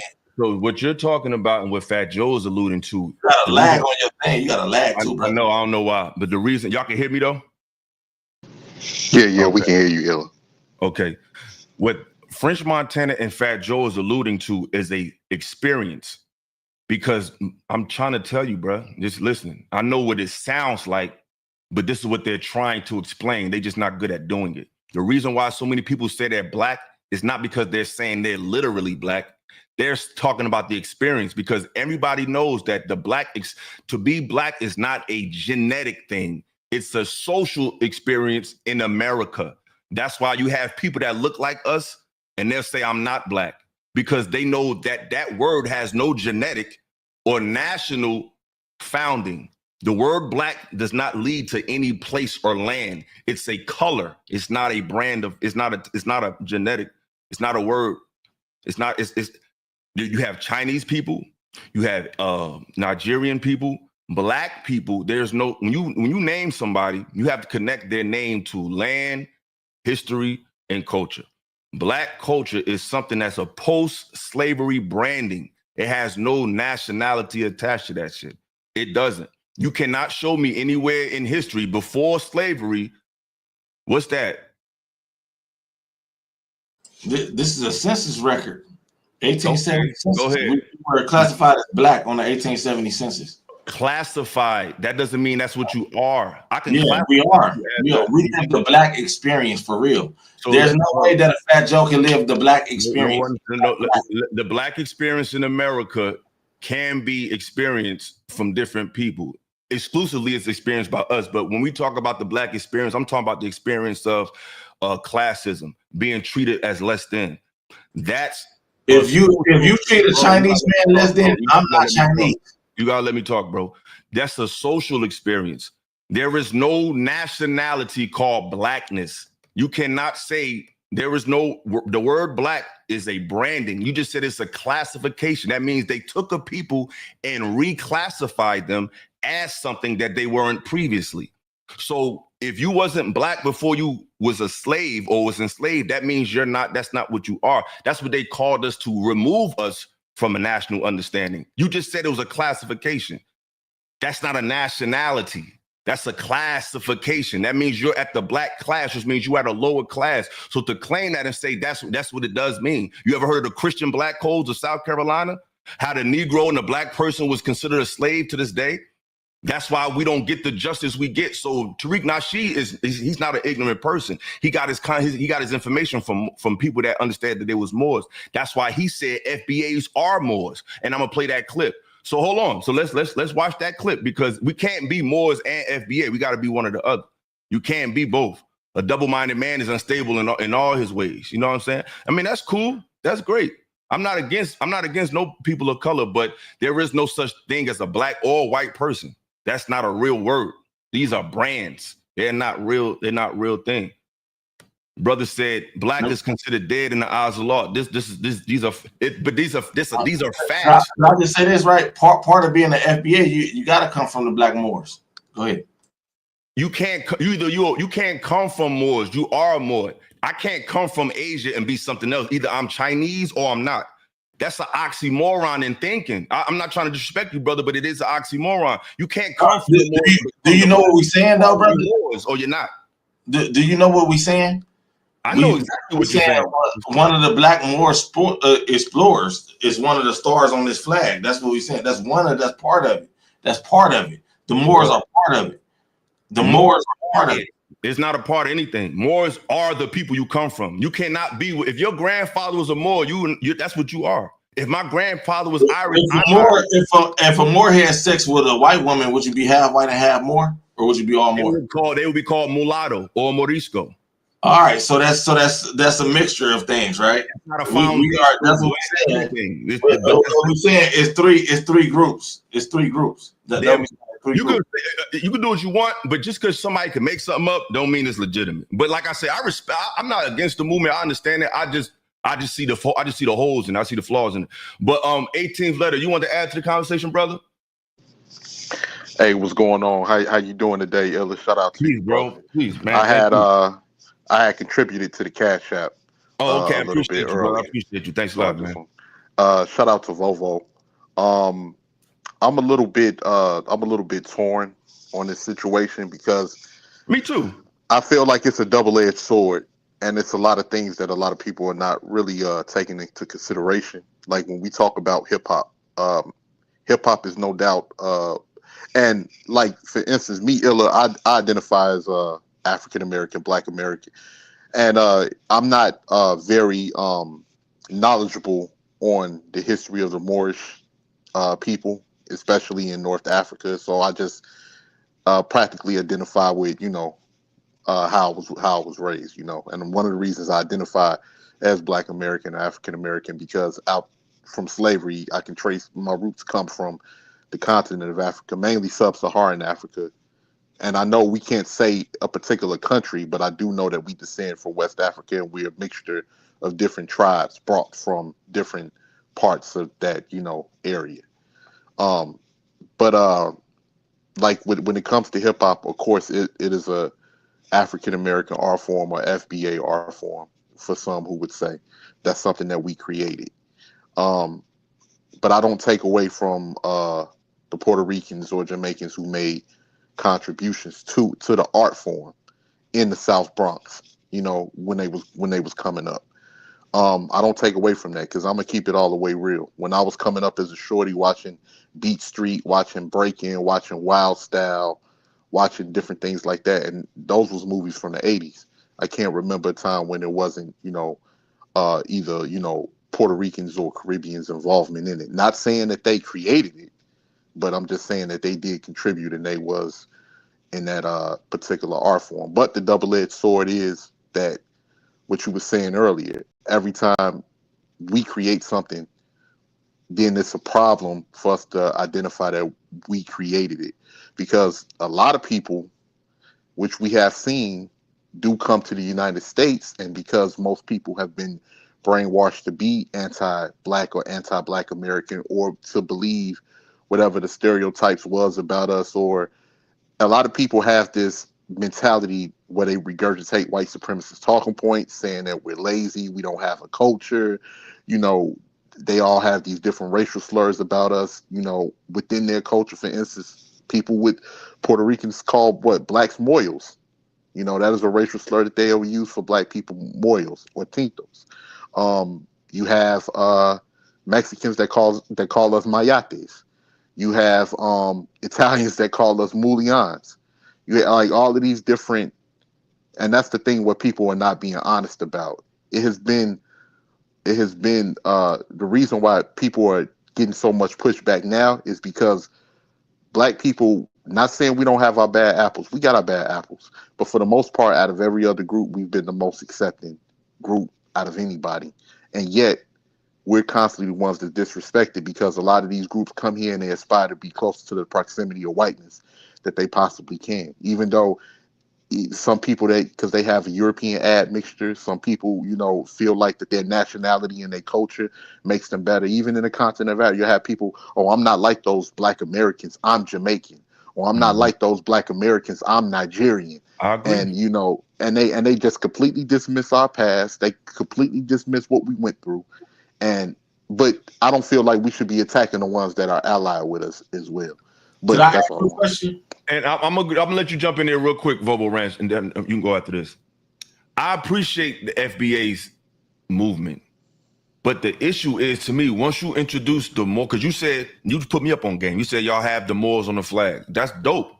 But once you introduce the word more, you're introducing a bigger diaspora than American, is what I'm saying. I'm not mad at fighting for American, exclusive Black American rights. I'm not mad at that. But once you integrate the Moorish concept in it, that's a concept that's bigger than America, is what I'm saying. And when you introduce the Moorish concept, that includes Latin, that includes Africa, that includes even the Asian. You know what I'm saying? So what I'm saying is that I understand why we're where we at today. I understand why we got to go out what we want for ourselves today. I get that, and it makes sense. But I think moving forward, like one day, once we get more understanding between the races, we have to combine this thing. Because even when you deal with European, they have what's called that's what I'm saying. Why are we so against unity if it's possible? I'm not talking about today. I'm talking about in the place where we can understand. The European Union consists of Ireland, it consists of France. It's not just one aspect of Europe. But when it comes to Black people in America, we feel like we got to do it all on our own. Like, no, we need at one point in the future, maybe not today, whether it be Jamaican, whether it be Nigerian, we have to figure out a way to move together. And that's what I'm saying. The fact that you're shaking your head to unity, to me, is the problem. I feel like is with FBA. I can understand saying that unity seems hard at the moment, but if you don't even want to see it happen, that's weird to me. But go ahead. No, I never said I don't want to see it happen. I just believe that it's not practical, because everybody got the wrong argument. They got the wrong fight. Is you talking about? I don't know, because your lag kind of, I don't know. Oh, well, y'all got the wrong fight. We the ones that teach Pan-Africanism. That come from us. I know everybody gonna say Marcus Garvey had to come here. We the ones that believed in that. We the ones that was talking that shit. My grandfather flew a Pan-African flag. Not because he was Pan-African per se, but because that was the unofficial Black American flag. My mother and them flew that flag. My daddy and them flew that flag. Here in America, this shit run deep. I don't. First of all, y'all got the wrong argument, because can't nobody identify what's Black, who qualifies, who don't qualify, who should be. Is the Ethiopian Black? Is the Brazilian Black? What if is the Black Mexican Black? Who are these people? Who are these people? Black. The reason why you're so confused about Black, because no one can be it, because who's African then? Who's African? Who's from Africa? Okay, but I'm saying this is the problem with your argument, bro. Because this is where you losing me. Because you're talking about you ain't let me finish, brother. You ain't let me finish. Hold on, I got you. But no one brought up Pan-Africanism. You brought up Pan-Africanism. No, I'm just saying. All right. Well, I don't. If you say we need to unify, that's why words. Hold on, bro. This is why words is important. That's why we need to do some scholarship. Because to say Pan-Africanism, whenever people try to talk about people of color uniting, the word that we use to describe that concept is Pan-Africanism. That's an ignorant response, because that's not what that means. Because how is it Pan-Africanism if I'm dealing with Asian, if I'm dealing with Latin? We're not talking about Pan-Africanism. Pan-Africanism is a concept saying that all of us come from Africa and we need to rally around Africa. That's not what I'm talking about. The concept of being a Moor is a global understanding of yourself. It's not dedicated to a specific area exclusively. There's Moors in Asia. There's Moors in Europe. There's Moors in Africa. There's Moors in the islands. There's Moors in Canada. There's Moors in Australia. There's Moors all over the place. Do Moor mean black? Do Moor mean black? Moor means dark-skinned person. Does not mean black. All dark-skinned people should connect, or is it everybody globally? Everybody should. I'm trying to get your ideology. Us that look like us, that word describe us that look like this, regardless of where they're at in the world, is more. That's when you say look like us, I'm not sure what you're saying. Look like us. What the exactly does look like us? Like would you consider a black person? Just change that word and put more. Like would a dark-skinned East Indian be black? A dark-skinned East some would be black? No. Would you consider him to be a Moor? Would you consider him to be a Moor? Some of them are, yes, absolutely. Dark-skinned East Indians. Watch this. Why you think when they came to America, they called the people here what? They called them Indian. Why? Because they thought they was in India. Because the same headdress, hold on, bro. This is a fact. They called America Indians because they thought they was in India. Why did they think they was in India? Because of the headdress, the garb, and the culture was like Islamic Indians. So they thought they was in India because they seen turbans in India. And when they got to America, they seen them people wearing turbans. So they thought they was in India because the practice of Islam, that culture was present here when they got here. So that's why, like your man Tariq said, he said, the Moors was already here. So the word Moor is not just, it's already integrated in the word America. The ancient word for America was Amaru Khans, because the word Meru, Maru, Mari, Mori was always a part of the lexicon to describe people of color no matter where you was in the world. So this is about skin tone. It's about skin tone, not lineage. Nationality. What I'm saying, how do you identify these Moors? What if a dark-skinned East Indian say, I'm not no fucking Moor, I'm an East Indian? Is he wrong? No, like he don't know who he is. Is what you're saying? About specifically those that we call African American or black. Those people are more specifically us. What you call FBA, we are more specifically. Period. Everybody descends from. I said it's on the flag, but when you saying when you bringing in other, yeah, we acknowledge our Moorish heritage. Yeah, we acknowledge that. Like what? So like I'm missing like when that is the heritage. Like black isn't a heritage. Black is the whole heritage tradition. That's not a nationality. And I invited the brother, y'all, but I'm gonna let y'all come up. But I invited the brother exclusively, but I'm gonna let y'all pull up. You know what I'm saying? But that's not the whole heritage, though, brother. Is what we saying. That ain't the whole heritage. No, I understand. I get it.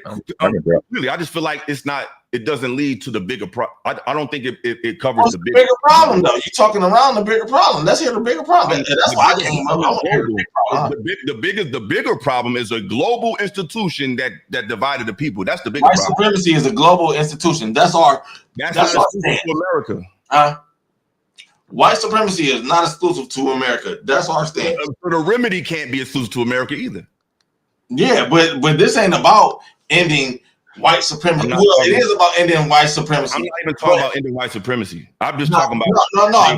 The goal is to end white supremacy. Just for the record, is absolutely that's the goal. That's the goal. That's not. But that ain't. But when we say FBA, that's not what we're talking about. But that's not exclusive to America. Yeah. What? Go jump in there on world class. Go ahead. White supremacy is global. Yes. So we need a global solution. And I don't think FBA is a global solution. It's a local solution. We're not trying to be a global solution. That's what we said. We're not trying to be a global solution. I get it. But I think at some point, we're going to need it. At some point.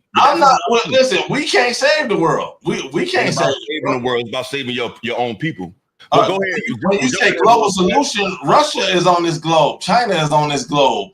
France is on this globe. Okay. South Africa is on this globe. It's a lot of countries on this globe. So it take a global people to solve a global solution. I know there's a such thing as a European Union, which means there's different types of Europeans that unify for their bottom line. Yeah, but I'm saying though, So what do you propose though? You talking about Moorish identity because who are the Moors though? That's what I'm asking.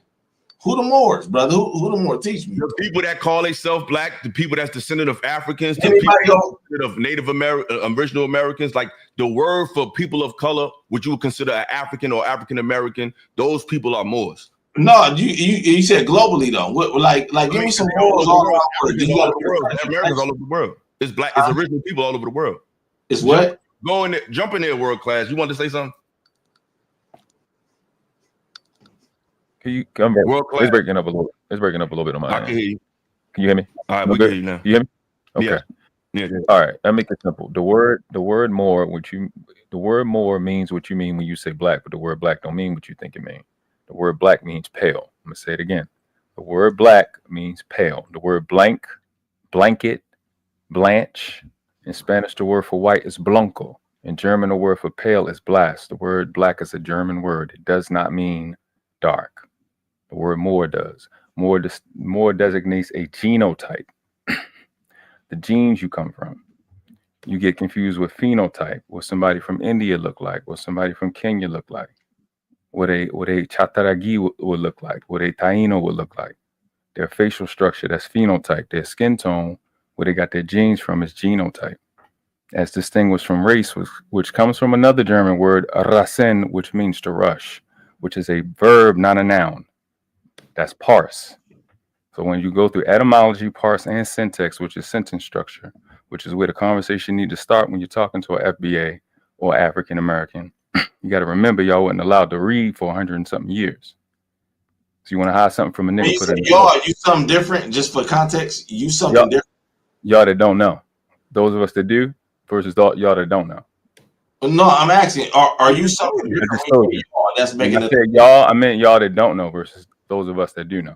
Would you be considered an FBA by the definition, just for context? No, that definition is inaccurate. No, I'm saying by our definition. Our definition, real simple. If you trace your lineage back to the 18, can you trace your lineage back to the 1876? No. Okay, all right. 3,500 years.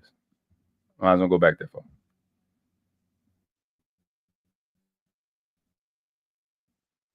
Yeah. Well, our thing is this: that definition doesn't actually make it. Let's look at the word black and what it means. I mean, I just want to look at what the word black actually means. Like, because it's like, my thing is language matters. And I think when it comes to one thing that we learn unintelligently in America is we can just make words mean what we want them to mean based on how we feel about it. And that's not true. The word black does not mean people nowhere in the history of the planet. You know what I'm saying? It doesn't, and it never will. The word actually means pale. It actually means an absence of color. It comes from the word bleak or bleach. To bleach in something is to whiten it. So black and white is really two extremes of one thing. What is that you're showing, bro? Yeah. This is why we need classification. What does that mean? Like I told him, like I just said, when I show that classification, that's our experience in this country. It can mean whatever. We were the pale people of this country then. We were the bleak people of this country then. Bleak? Is bleak a good thing? It obviously it wasn't, because we wouldn't have got mistreated the way we did. So why are you still? So you making our point? Listen, what I'm saying. What we saying is this. That's fine if that's what we talking about, our experience, and that defines our experience. Experience does not define our experience. In other words, if you are a victim of game, if you're a victim of, say, if a woman was raped, exactly, yeah, that defines who she is because she went through a disrespectful. That's part of her experience. But that doesn't define who she is, though. Yeah, that defines it. But no, Michael Jackson called himself black. LeBron James called himself black. When they said no blacks are allowed in this restaurant, that was us. When they said we selling blacks, that was our experience. Yes. When they said the blacks gotta be at the back of the bus, that was our experience. You're not denying that. But this is the problem. This is the problem with the black people that don't understand. Y'all always want to talk about the white man and talk about the system, but every word. Hold on, let me finish. Y'all love to talk about the European and love to talk about the white man and what the system do. But every remedy that you create and every word that you define yourself is what he called you.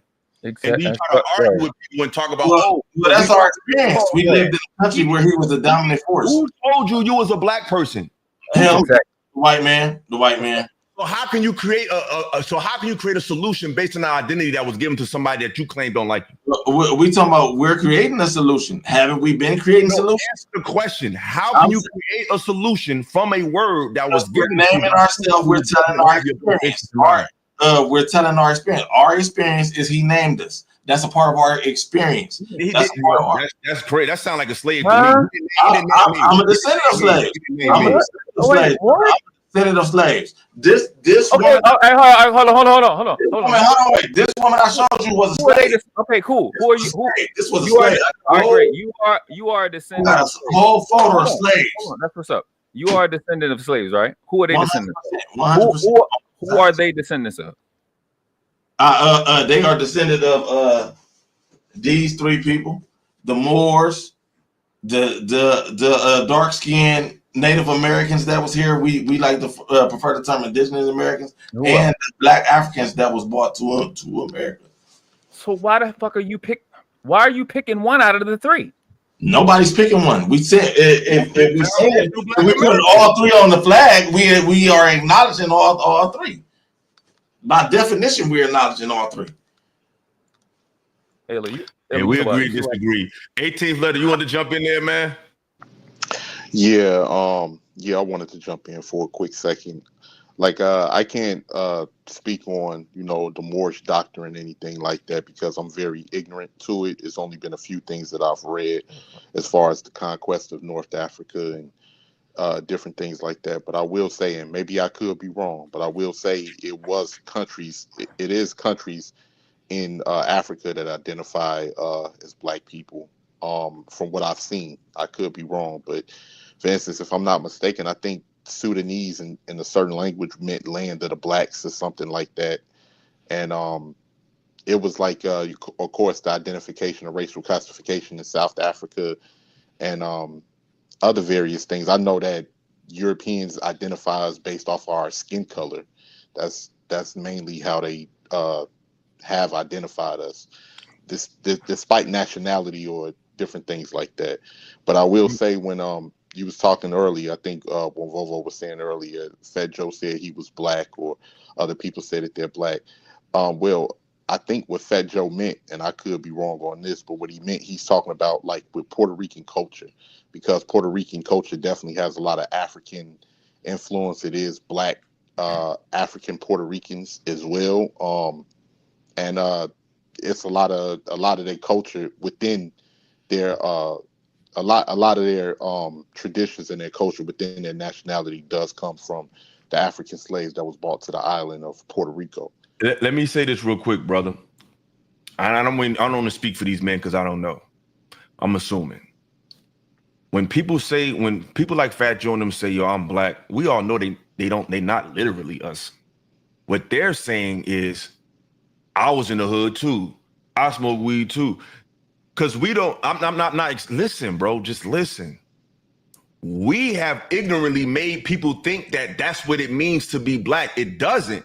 But that's what they identify it as an experience, not a lineage. They feel like I was in the hood too. I dealt with the police too. They deal with black culture as a social experience in America, but it has no historical lineage. And I will prove it. This is from a book, because when you brought up a book, right? So I'm gonna read from a book. This is a book right here. I don't know if y'all can see it. Let me change my camera. This book is called The Dogs of God. It's called Columbus, the Inquisition, and the Defeat of the Moors. So this is from this book, Brother Vovo. And I respect you, Brother Vovo. I'm not trying to change your mind. It's all good. It's all love. He said, in fact, it is little appreciated by Americans how intimately the discovery of the New World is bound up with the victory of Christianity over Islam in the so-called Spanish Reconquest, with the expulsion of Spanish Jews and the terrible Spanish Inquisition and the papacy of the Borgia Pope. In this book, I've tried to make those links. It is one of the most enduring ironies of this period that the barbaric medieval institution of the Spanish Inquisition contributed greatly to the founding of the first modern nation state, aka USA. He says it has been suggested that the 3 most important years in American history are 1492. What happened in 1492, brother? You know what happened in 1492? Brother Vovo? No, what happened? Okay, so remember, he said this is most 3 important years in American history. 1492 is when the Moors fell from Spain. So he said 1492, 1776. Do you know what happened in 1776? Yeah. Brother Bobo? Yes. What happened in 1776? American. Okay, in the American independence. And then he said 1865. You know what happened in 1865, right? Yeah. The Civil War. So he said of these 3 years. Just for the record, 1865, the reason why she's here. No doubt. That's So follow me. That's the reason why I have this document. I got you. I ain't landed the plane yet. He said the 3 most important years in American history are 1492, 1776, and 1865. Why would he have the fall of the Moors as the most important year in American history? Why? He said of these 3 years, 1492 goes far beyond American history. It is pivotal as well in Spanish history, in Jewish history, in Arab history, in world and church history. Indeed, it is difficult to imagine another single year in the past millennium when so many significant strands of history came together and so changed the world in one swoop. The completion of the 500-year movement to conquer the Moors, the end of the 800-year reign of the glorious culture of Islamic Spain, the consolidation of the modern Spanish state, the sinister explosion of the Spanish Inquisition, the Spanish Renaissance in art and literature, the explosion of the Jews, the discovery of the New World, and the subsequent division of this world between Spanish and Portuguese spheres of influence. What this man just said to you, brother, is when the Moors fell from Spain, that was the most important year in American history because the slaves were the Moors.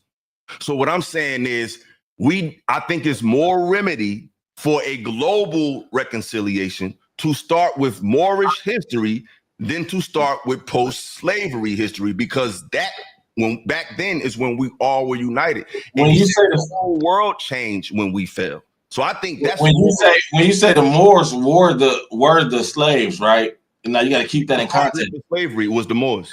Okay, so it was all Moors that went into slavery. Every race of planet went into slavery. We talking about transatlantic slave trade, bro. In America, the people that was targeted for slavery in America were the Moors. I would agree with that, but we got to keep it in context. When they landed their ships on the west coast of Africa, they were only grabbing Moors. Is what you're saying? When they was grabbing these human beings, they would put them on a slave ship. They said, "No, you're not a Moor. You don't go. Come on, you a Moor. You First go." of all, let me explain something to you. A lot of things that look like a slave ship was really that ain't what I asked, brother. That ain't what I asked. Now, come on. Bro, I'm answering the question, but you gotta let me answer how I want to answer, because a lot of stuff y'all be taken out of context because y'all don't be around the block, brother. I'm not taking you out. If you don't understand, just say you understand. But I don't understand. I don't understand. That's fine. Because let me ask you this. Let me ask you this. And could I ask you my point? That's what you're gonna do. So what I was saying was your whole concept was talking about a slave ship. So the reason why I'm talking about that, because our concept of slavery are off. We think we came here on a bunch of boats. That's not the case. So let me explain to you the concept of where the boat came into place. When the Moors fell from Spain, what popped off was called the Barbary Wars or the Punic Wars. What's that? That's when the Moors, who was kicked out of Spain, said, listen, now we're going to tax y'all every time y'all get on these seas. Right. So now, every time y'all try to travel these 7 seas, the Moors that y'all kicked out, since we understand the navigation of the waters, we're going to tax you every time you come out here. So if I'm fighting you on the boat and you're fighting me on the boat, if you capture me, I'm on the boat. That don't make it a slave ship. So a lot of things that look like slavery was just prisoners of war, because the word slave actually is an ethnic slur, which means Slavic or Slovakian. So technically, we were never slaves. We were prisoners of war. So, but if you don't understand that story, you don't understand that concept, you would think that we were just sold on boats. No, we were captured on boats because we was getting busy on the boats. That popped off before America was founded. Can I just ask you this, and then I'm gonna go and get out of here. I just want to make a statement before I go. I want to ask you a question. If you don't want to answer it, it's fine. Are you Jamaican or Caribbean? Just for context, so I know what I'm talking about. I mean, like your family traced back. My mother's, as far as my whole mother's side goes back to a Cherokee woman. Okay, and your father's side? I believe they're from here. Most of my family's from the South. I mean, most of my family's from the South. Like, but I mean, what are you trying to infer? You think because I'm just asking. No, I'm just asking. No, I'm asking. I'm not inferring anything. You're trying to say because I think like this, I couldn't be from here? No, I'm just saying I don't usually hear Black Americans speaking like this. That's all. Most Black Americans don't read for themselves. Most Black Americans follow what everybody do, and that's the problem. That's the problem. Most Black Americans, we have a standardized form of thinking. So we feel like if a person that looks like us from our cities, from our country, if they don't talk and think how we think, they got to be different. No, I'm not a follower, my nigga. I'm from Jersey. I'm from Newark, New Jersey. My family's from the South. My family's from America. I'm just not a follower, and I think for myself. And I think about solutions that attribute things that are bigger than my personal experience. What I'm asking is this. Well, what I'm asking is this: could you trace your lineage back to the plantations of America here in the South? Of course, my grandmother was born. My grandmother was born on a reservation. The oldest person on my mother's side is a woman named Morningstar. She married a white man. Killed him. She married a she married a white man. She killed him, and she had 2 daughters. And one of those women had my mother. So my family is all American. We all from here. Okay, for sure. I'm not a Pan-Africanist. I think we home already. That's another thing. All right, I'm gonna go ahead and get out of here. I appreciate you though. I learned a lot. I didn't know that that was on the flag. So you put me up on something. Yeah, it's a website. That's what I'm trying to get to. It's a website. Read the whole website. Read the whole thing. Go over and read this. All right, deal. Okay. What's that? We're gonna chop it up again. I don't know. I want to, bro. You won't even let me get a word out, brother. No, I said we're gonna chop it up again. Huh? I said we're gonna chop it up again. I appreciate you. Yeah, my thing is this. We need everybody talking about this. The ones that's against it, the ones that's for it, the haters. We need the white people talking about it, the Asians, the tethers.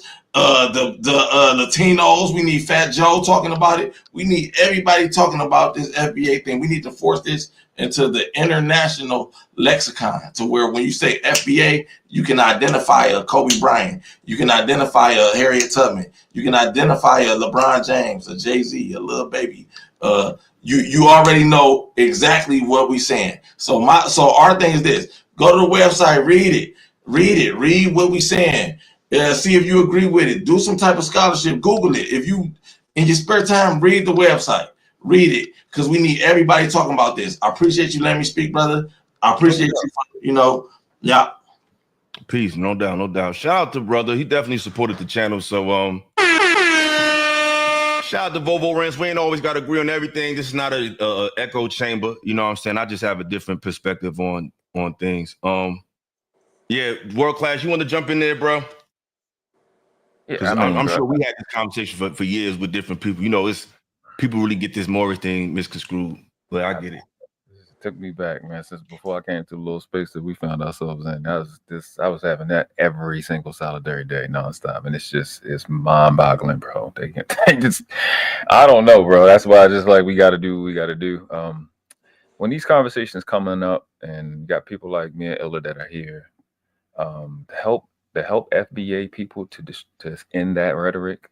What me and Illa is talking about is a $10 trillion a month conversation. You guys have no idea how much this system is dependent on y'all not understanding what we understand. Illa knows this. I'm in the temple. I don't know if Illa is in the temple, but what I know, when these world leaders, your governors, when they know that you know who the hell you are, it's an entirely different experience. Y'all have no idea how much value is being given to you in a short period of time.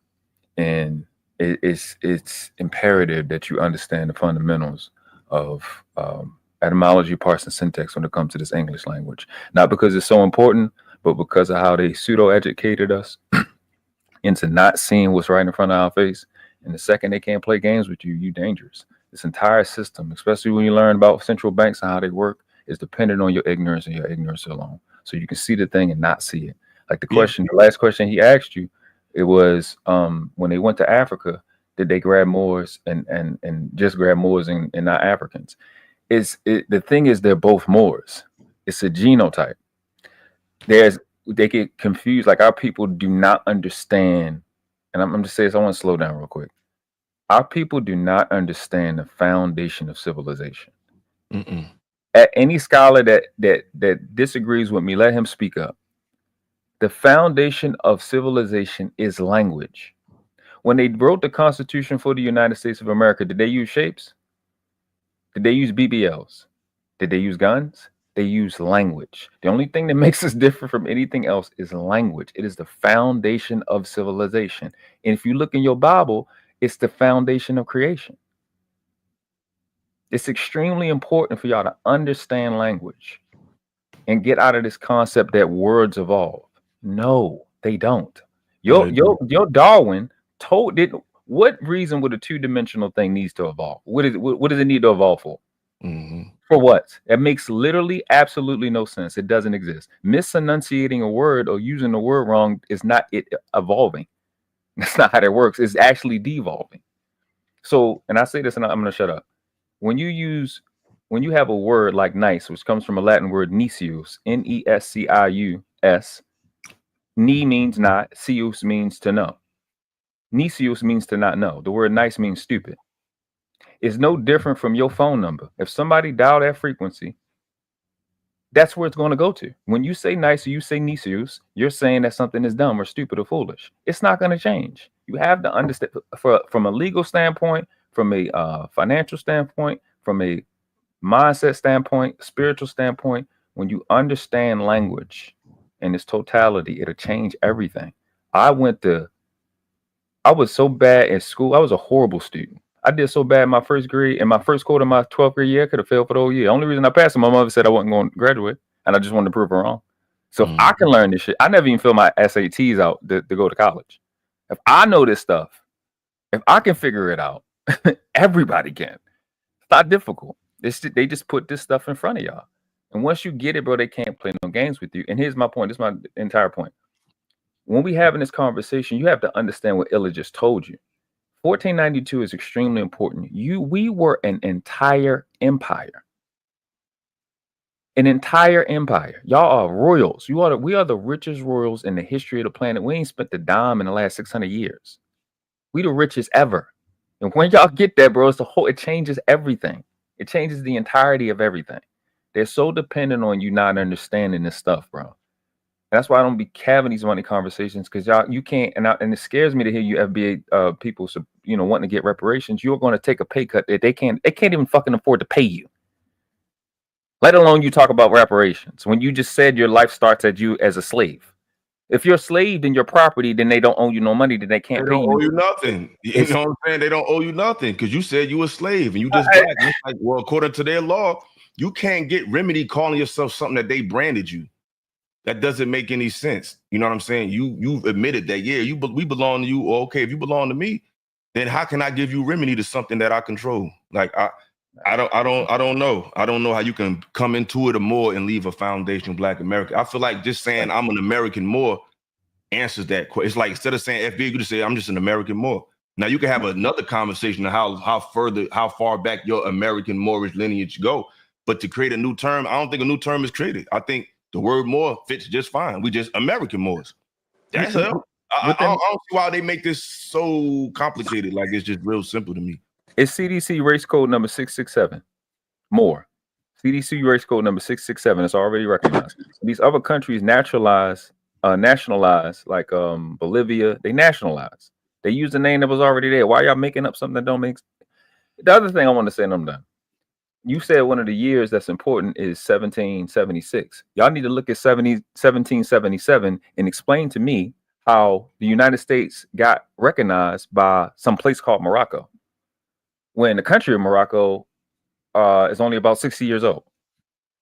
And the person that had to acknowledge the United States for it to be a country, oh my God, guess who it was? It was a Moor, a sultan from Morocco, the kingdom of Morocco. So all of a sudden, out of nowhere, we started being countries. So where'd all the kingdoms go? And I'm done. I yield the floor. Go ahead, Vinny Nichols. You want to jump in there, bro? Thanks for pulling up. Even though I just dropped the link for the brother Vovo, I'm gonna let y'all pull up. You know what I'm saying? It's all Yeah, I good. appreciate you though. Yeah, I'm gonna we drop off. I appreciate that. Huh. What Go ahead, world Vinny. class is talking about is real because the United States have two nations. One belongs to the Moors and one belongs to the forefathers. Like Washington and them. We have to look this up because the United States belongs to two nations, and one is the Moorish nation and one is the United States of whatever. We have to tap into the Moorish culture because they the only ones that have legal rights here. And for FBAs to say they not Moors is like saying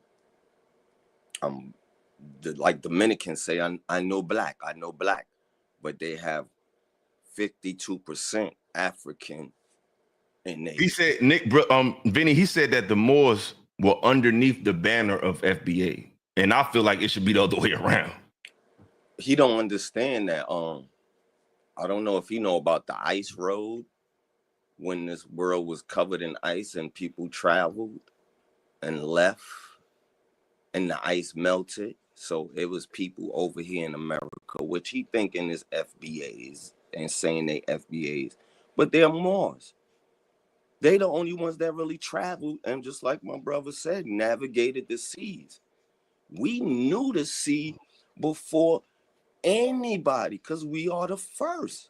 The word Moor also means Westerner. You got to think about Mansa Musa. When he traveled, he changed people taxes, their demographics. Poor people became rich because he just gave away. When he went through a town, he changed the whole town. They say he gave away so much money it threw off the whole economics of the he planet just messed at the time. just traveling through. These are facts. I ain't even stopped. I'm just coming through. Think about that. His entourage was over the thousands. I mean, camels and the gold. We taught Europe how to wash off. We taught them people how to be civilized. We had 17 universities when they had 0. We created what we do today in 2025 right now. The Moorish people. And don't say Moorish as in people thinking like, nah, this is all dark, swirly people. These are facts. And like the brother said, and it's like, and I'm gonna let you jump in there 18th letter, then I'm gonna take it down. The thing is, it's like we all entitled to our own opinions. But it's just too many people who just don't understand this information. Like shout out to the brother, but he didn't know nothing about 1492. And it's like you should know that. If you know more about, you know about the Civil War, you know about the founding of America, but you don't know about 1492. That was the last time our people in a really strong global standing was in power. So when I hear black people, they know everything about post-slavery reality, but they don't know anything about our culture previous to that. I just find that a little disappointing. You know what I'm saying? Because that's really our true history. Like this post-slavery reality, this black branding of this black consciousness branding that they gave to us, that's not really who we are. It's something that we've been categorized as, but it has no ancient value, no historic, no value of antiquity. You know what I'm saying? And let me can I chime in real quick? The Moorish had the reigns from 711 to 14. So think of that. That's almost 800 years, man. Almost just rule. And if people don't know that, start going to Google and just Google Moorish stuff, man. You'll see the facts. You will see the facts. We were kings. We were way kingdoms, civilization, irrigation, how to bring water to the desert, and just so creative that now the now Moors, the now black people that they call us now, ain't trying to tap into that education that we naturally got. They said you want to keep something from a black person, you put it in the book. Hey, that's what they say. You know what I mean? I deal with a lot of people that call, you know, with quote unquote, you know, black African American FBA. It's like the scholarship don't be there like that. You know what I'm saying? Like it starts with like civil, it's like it's just a post-slavery understanding of who we are, which is an aspect of who we are, not the completion of who we are. You know what I'm saying? It's time to dig a little deeper. But 18th letter, you want to add in something before we take it down, beloved? Yeah, I just wanted to say thanks, Illa, for allowing me on your platform, brother. It's Anytime. always a pleasure when I get a chance to come up here and chop it up with you. As far as the Fat Joe thing, like I said, I'm a little bit torn about it because based off of what I've seen, I don't know. I don't think he meant as a group. I think he was talking about the FBA group with Tariq Nasheed. But I understood exactly where you was coming from early in the stream when you was saying that, you know, if it's something that you're ignorant to, you know, why not address it in a different type of way? But I just think like when it comes to us, we're very fickle people because like I can remember Fat Joe was saying the N word for 30 something years. A lot of Puerto Ricans and a lot of different groups been saying the N word for God knows how long. Now I understand us feeling like we want to gatekeep our culture and different things like that. But I feel like when it comes to certain things as well, us as a group of people, we can't be on that time when it just comes to hip hop. Be on that time when it comes to everything else, because a lot of people are very emotionally are very emotionally captured with what's going on. But for the most part, we disrespect each other on a daily basis. We say white supremacist, racist things to each other on a daily basis. We put down each other on a daily basis, and then all of a sudden we're just going to unify based around us wanting to get our recognition as the creators of hip hop. I find that to be very fickle, and I find that to be not genuine for us as like, you know, I know you all don't use the racial classification as black, anything like that. But I'll just say for argument's sake, I'm black 24/7, 365. I don't hate my people. I don't have a self-hate issue. I understand that a lot of us have been brainwashed to hate ourselves. I don't have a self-hate issue within myself. And I look at the bigger picture. I want to see with these laws and policies that have messed us up over the years, the educational system that have messed us up over the years, the lack of financial stability that they messed us up over the years, what they did to our communities. So let's be that 100% of the time. Like don't just be that because Tariq Nasheed then went on an onslaught on Fat Joe, and now everybody else we unified under that. It seems like we always willing to unify under some BS first before we actually unify under you know, more important issues. And to the guy LL, no, I'm 100% Black American, African American. I'm from Chicago, Illinois, and most of my people come from Mississippi and Alabama. So just because I got a difference of opinion, see, that's what I don't like. You got a difference of opinion. Exactly. They can't respect that. People can't respect that for some reason. You know, and that like was my issue with Fat Joe, because it's like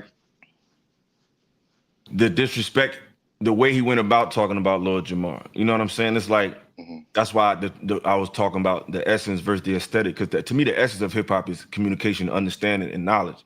And I think Fat Joe represents the aesthetic, you know, the clothes, the money. That's not necessarily what hip hop is about. And I feel like the fact that he was so dismissive to Lord Jamar, and a lot of people shows you that we're more about the aesthetic of hip hop than the essence of it. And the essence of it is what you're talking about, you know, understanding, letting people, hearing other people's views out, being diplomatic, being reasonable. And I feel like Fat Joe was acting very unreasonable, and Lord Jamar was being more reasonable. And I feel like that pushback to being reasonable is a cultural issue that affects us outside of hip hop, like you ultimately alluded to. The fact that we can't communicate, that we have to get violent or have to get nasty with somebody who we disagree with, showed you why they don't disrespect they disrespect us and our genre of music in the first place. And I feel like Fat Joe made the stereotype more true than anything else. And I feel like Lord Jamar was speaking to the higher aspect of things. You know what I'm saying? Understood. And I would just say this before you end it, Illa. I understand why you have why we're getting this delineation push right now, because I hate when people try to gaslight us as a people and try to say, oh, y'all just tripping or different. No, this is a reaction. This is reaction to an action. It's a reaction to an action of multiple groups, whether it's people that we share the same race as or people with, admixture. And like I say, a lot of people, I think we need to do our history too on other countries. Like, for instance, I know you guys don't identify with it, but just like the Black history of Puerto Rico, the Black history of Jamaica, the Black history, like all of these places where slaves was taken. But for the most part, a lot of people have this idea where they come to the United States, they get a pat on the back from white people, and they say you're a hardworking person. You're not like those Black Americans, and they run with that. And before you know it, they're regurgitating white supremacist talking points. They're saying that we don't have a culture, we're lazy, we don't take advantage of these opportunities, and we got a victim mentality, and slavery is this is the stuff that they regurgitate. Not all, but certain groups of people that has caused this delineation that we're seeing right now. So I definitely understand that, and it's been multiple people and there's also people that already have a mentality of thinking being white is better based off of the slavery in their countries, and they're already coming to the United States already with that mentality, and the United States just reinforce it. So I definitely understand that. So that's what I meant by it's a double-edged sword, but both people can be wrong as well as right. Can I That's all I chime got in to say. on that? Can I chime in on that? Yeah, real quick. Real quick before you end. Great show, and this is my first time checking you out, and I subscribed and all that. Appreciate you, bro. You talking about some real stuff, but you know why these like the Europeans, like not the Caribbeans, the Jamaicans, the Dominicans, Haitians, they just jealous because we got dropped off last at the better spot. You understand? They got dropped off first because they was on those ships with us too, because that's our family over there too, whether they recognize us or not. But they was on those ships too, but they landed in the Caribbeans first, and they dropped some more. The ones that's here in America, the ones in the Caribbean, I think they jealous. They got dropped off first and then get dropped off last. And how this is a misnomer though that we got to realize. Nobody got dropped off. They enslaved the people they found when they got here. You know what I'm saying? We was here already. It was a small group that actually traveled here. Most of the people that enslaved was here. They didn't have the means. You got to think about it. They didn't have the means or the navigation skills to take 30 million people from Africa and bring them to America. Yeah, like they enslaved the people that they found when they got here. That's a false narrative about the ships bringing everybody that's over here. That's what I'm saying. They just enslaved the people that was here. But I been here. And I don't appreciate your show, and I'm gonna let you go. My bad. But I may disagree with that somewhat, Illa. And one of the reasons I say that is because a lot of the people that were here, like when you talk about like the Taínos, because when you said 1492, that's when Christopher Columbus arrived in the island of Hispaniola, if I'm not mistaken, from what I've read. Now, I could have read wrong. It could have been misinformation. But from what I've read, he arrived in the island of Hispaniola, and he saw the Taíno native people there. Which absolutely. Taínos are more modern days, what you would call the Puerto Ricans. Puerto Ricans. Yeah, it's in their heritage, but they're a mixture of Taíno, Spanish, and African, which I do know. Which was the Moors, which is the children of the Moors. Like when the Moors would fight the Spanish, they was fighting oftentimes the children of the two unions. So that's on par with the Moorish identity. That's why when you talk to a Spanish person, the word Moor is already in their language. It's already there. Moreno is already a part of their language. Look, think about the heads. You know what I'm saying? So That's why they call America, they called them Indians 18th letter, because they thought they was in India based on the custom of the garb. The Indians wear turbans just like the Muslims do. You know what I'm saying? So they thought they was there because they seen the same type of language. They seen the same, like the Algonquin Indian language is synonymous with Arabic. And it's also synonymous with Spanish. You look at the Spanish language, the Algonquin language, which is the Native American language, and the Arabic language, they have synonymous characters and words because they were one people. There are more pyramids in America than they are in anywhere. You know what I'm saying? Because we was already here. You know what I'm saying? Like, that's why I feel like the FBA argument, because technically America is Canada, North America, Mexico, and the Caribbean. South America. It's the continent of America. Tupac named himself after a South American, Tupac Amaru, because the word Amaru Khan was an old word describing people from the Americas. Because Maru, Meru, Mari, Mary, Mori is a word that always was synonymous with our people. You know what I'm saying? So, like I said, they enslaved people that they found here. Like, we was already thriving. Like, we don't think about it. They always got ancient stories about ancient African history, ancient Asian history, ancient European history. You never hear nobody talk about ancient American history. Never. You know what I'm saying? Like, all the mysteries is here. This is the place that nobody really wants to talk about outside of slavery. And, but still, they are African descent. But I was wondering, the reason I just wanted to say this real quick. Sorry to interrupt you, brother. I didn't mean to, Vinny. I just wanted to say, like, but didn't the Tainos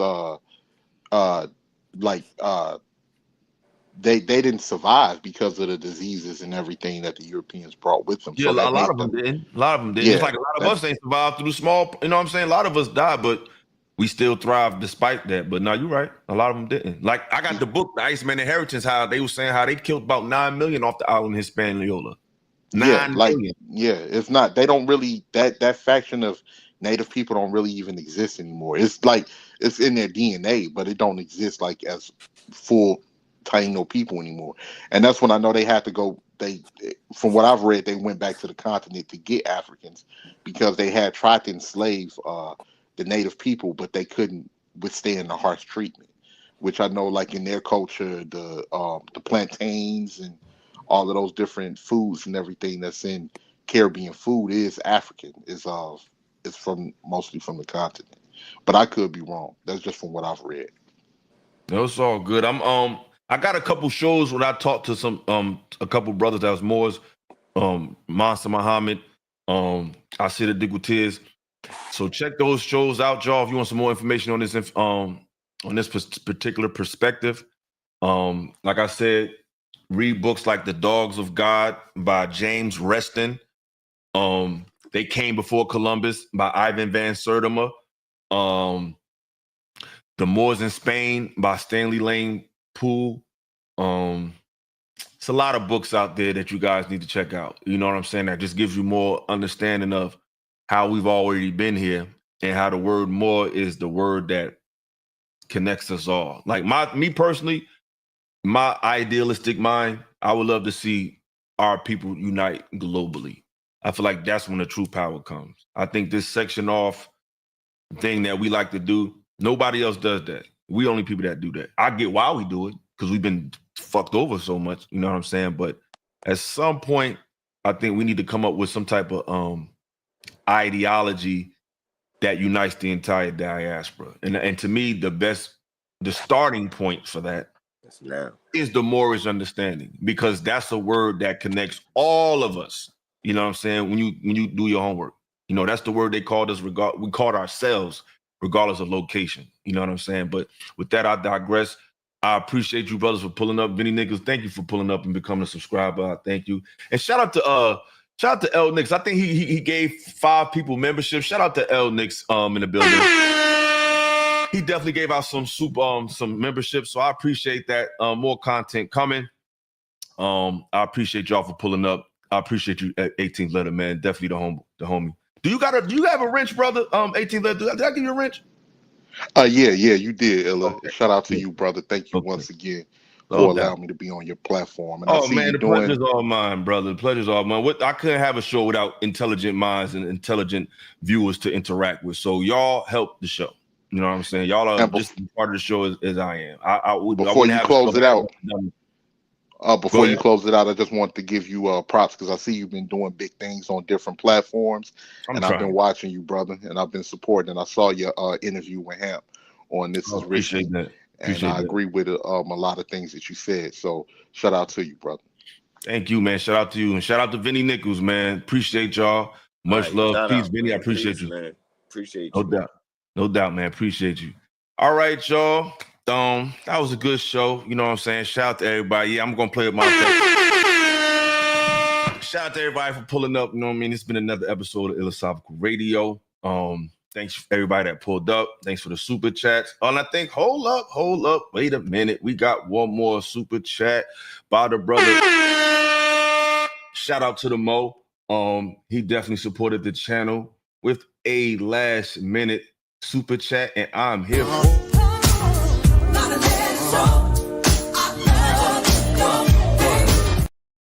I'm here for it. I appreciate you, beloved. The brother hit, let's see. Hold up. Where is that? Where it's at? Yeah, LL with the 10. He said, great show. I appreciate that, beloved. And shout out to L Nix. He gifted 5 memberships. Shout out to L Nix once again. Yeah, I'm hitting all the buttons tonight. Yes. I appreciate y'all. Thanks again. Tap in tomorrow. We're going to be going over a conversation with a doctor. I believe her name is, I don't want to get it wrong. Her name is, she did an interview with Teray, and I thought the conversation was interesting because I don't hear a lot of people talk about it no more because we so caught up in this relationship conversation that I think we forget how we got here. And a lot of it come from how we grew up and how we adapted to life based on our upbringing. I'm going to be reviewing a conversation with Dr. Stacy Patton. She did a great conversation with Teray about physical discipline and how it affects the adolescent mind and development. And I thought it was an interesting conversation. I'm sure it's going to be very polarizing because some people feel like physical discipline is necessary. Some people feel like it isn't. I'm more in the middle. But we'll talk about that tomorrow. So yeah, shout out to everybody that pulled up. Thank y'all for tapping in with me. More content coming. Peace and love. And we out. Them niggas shrink around you, man. You know what I'm saying?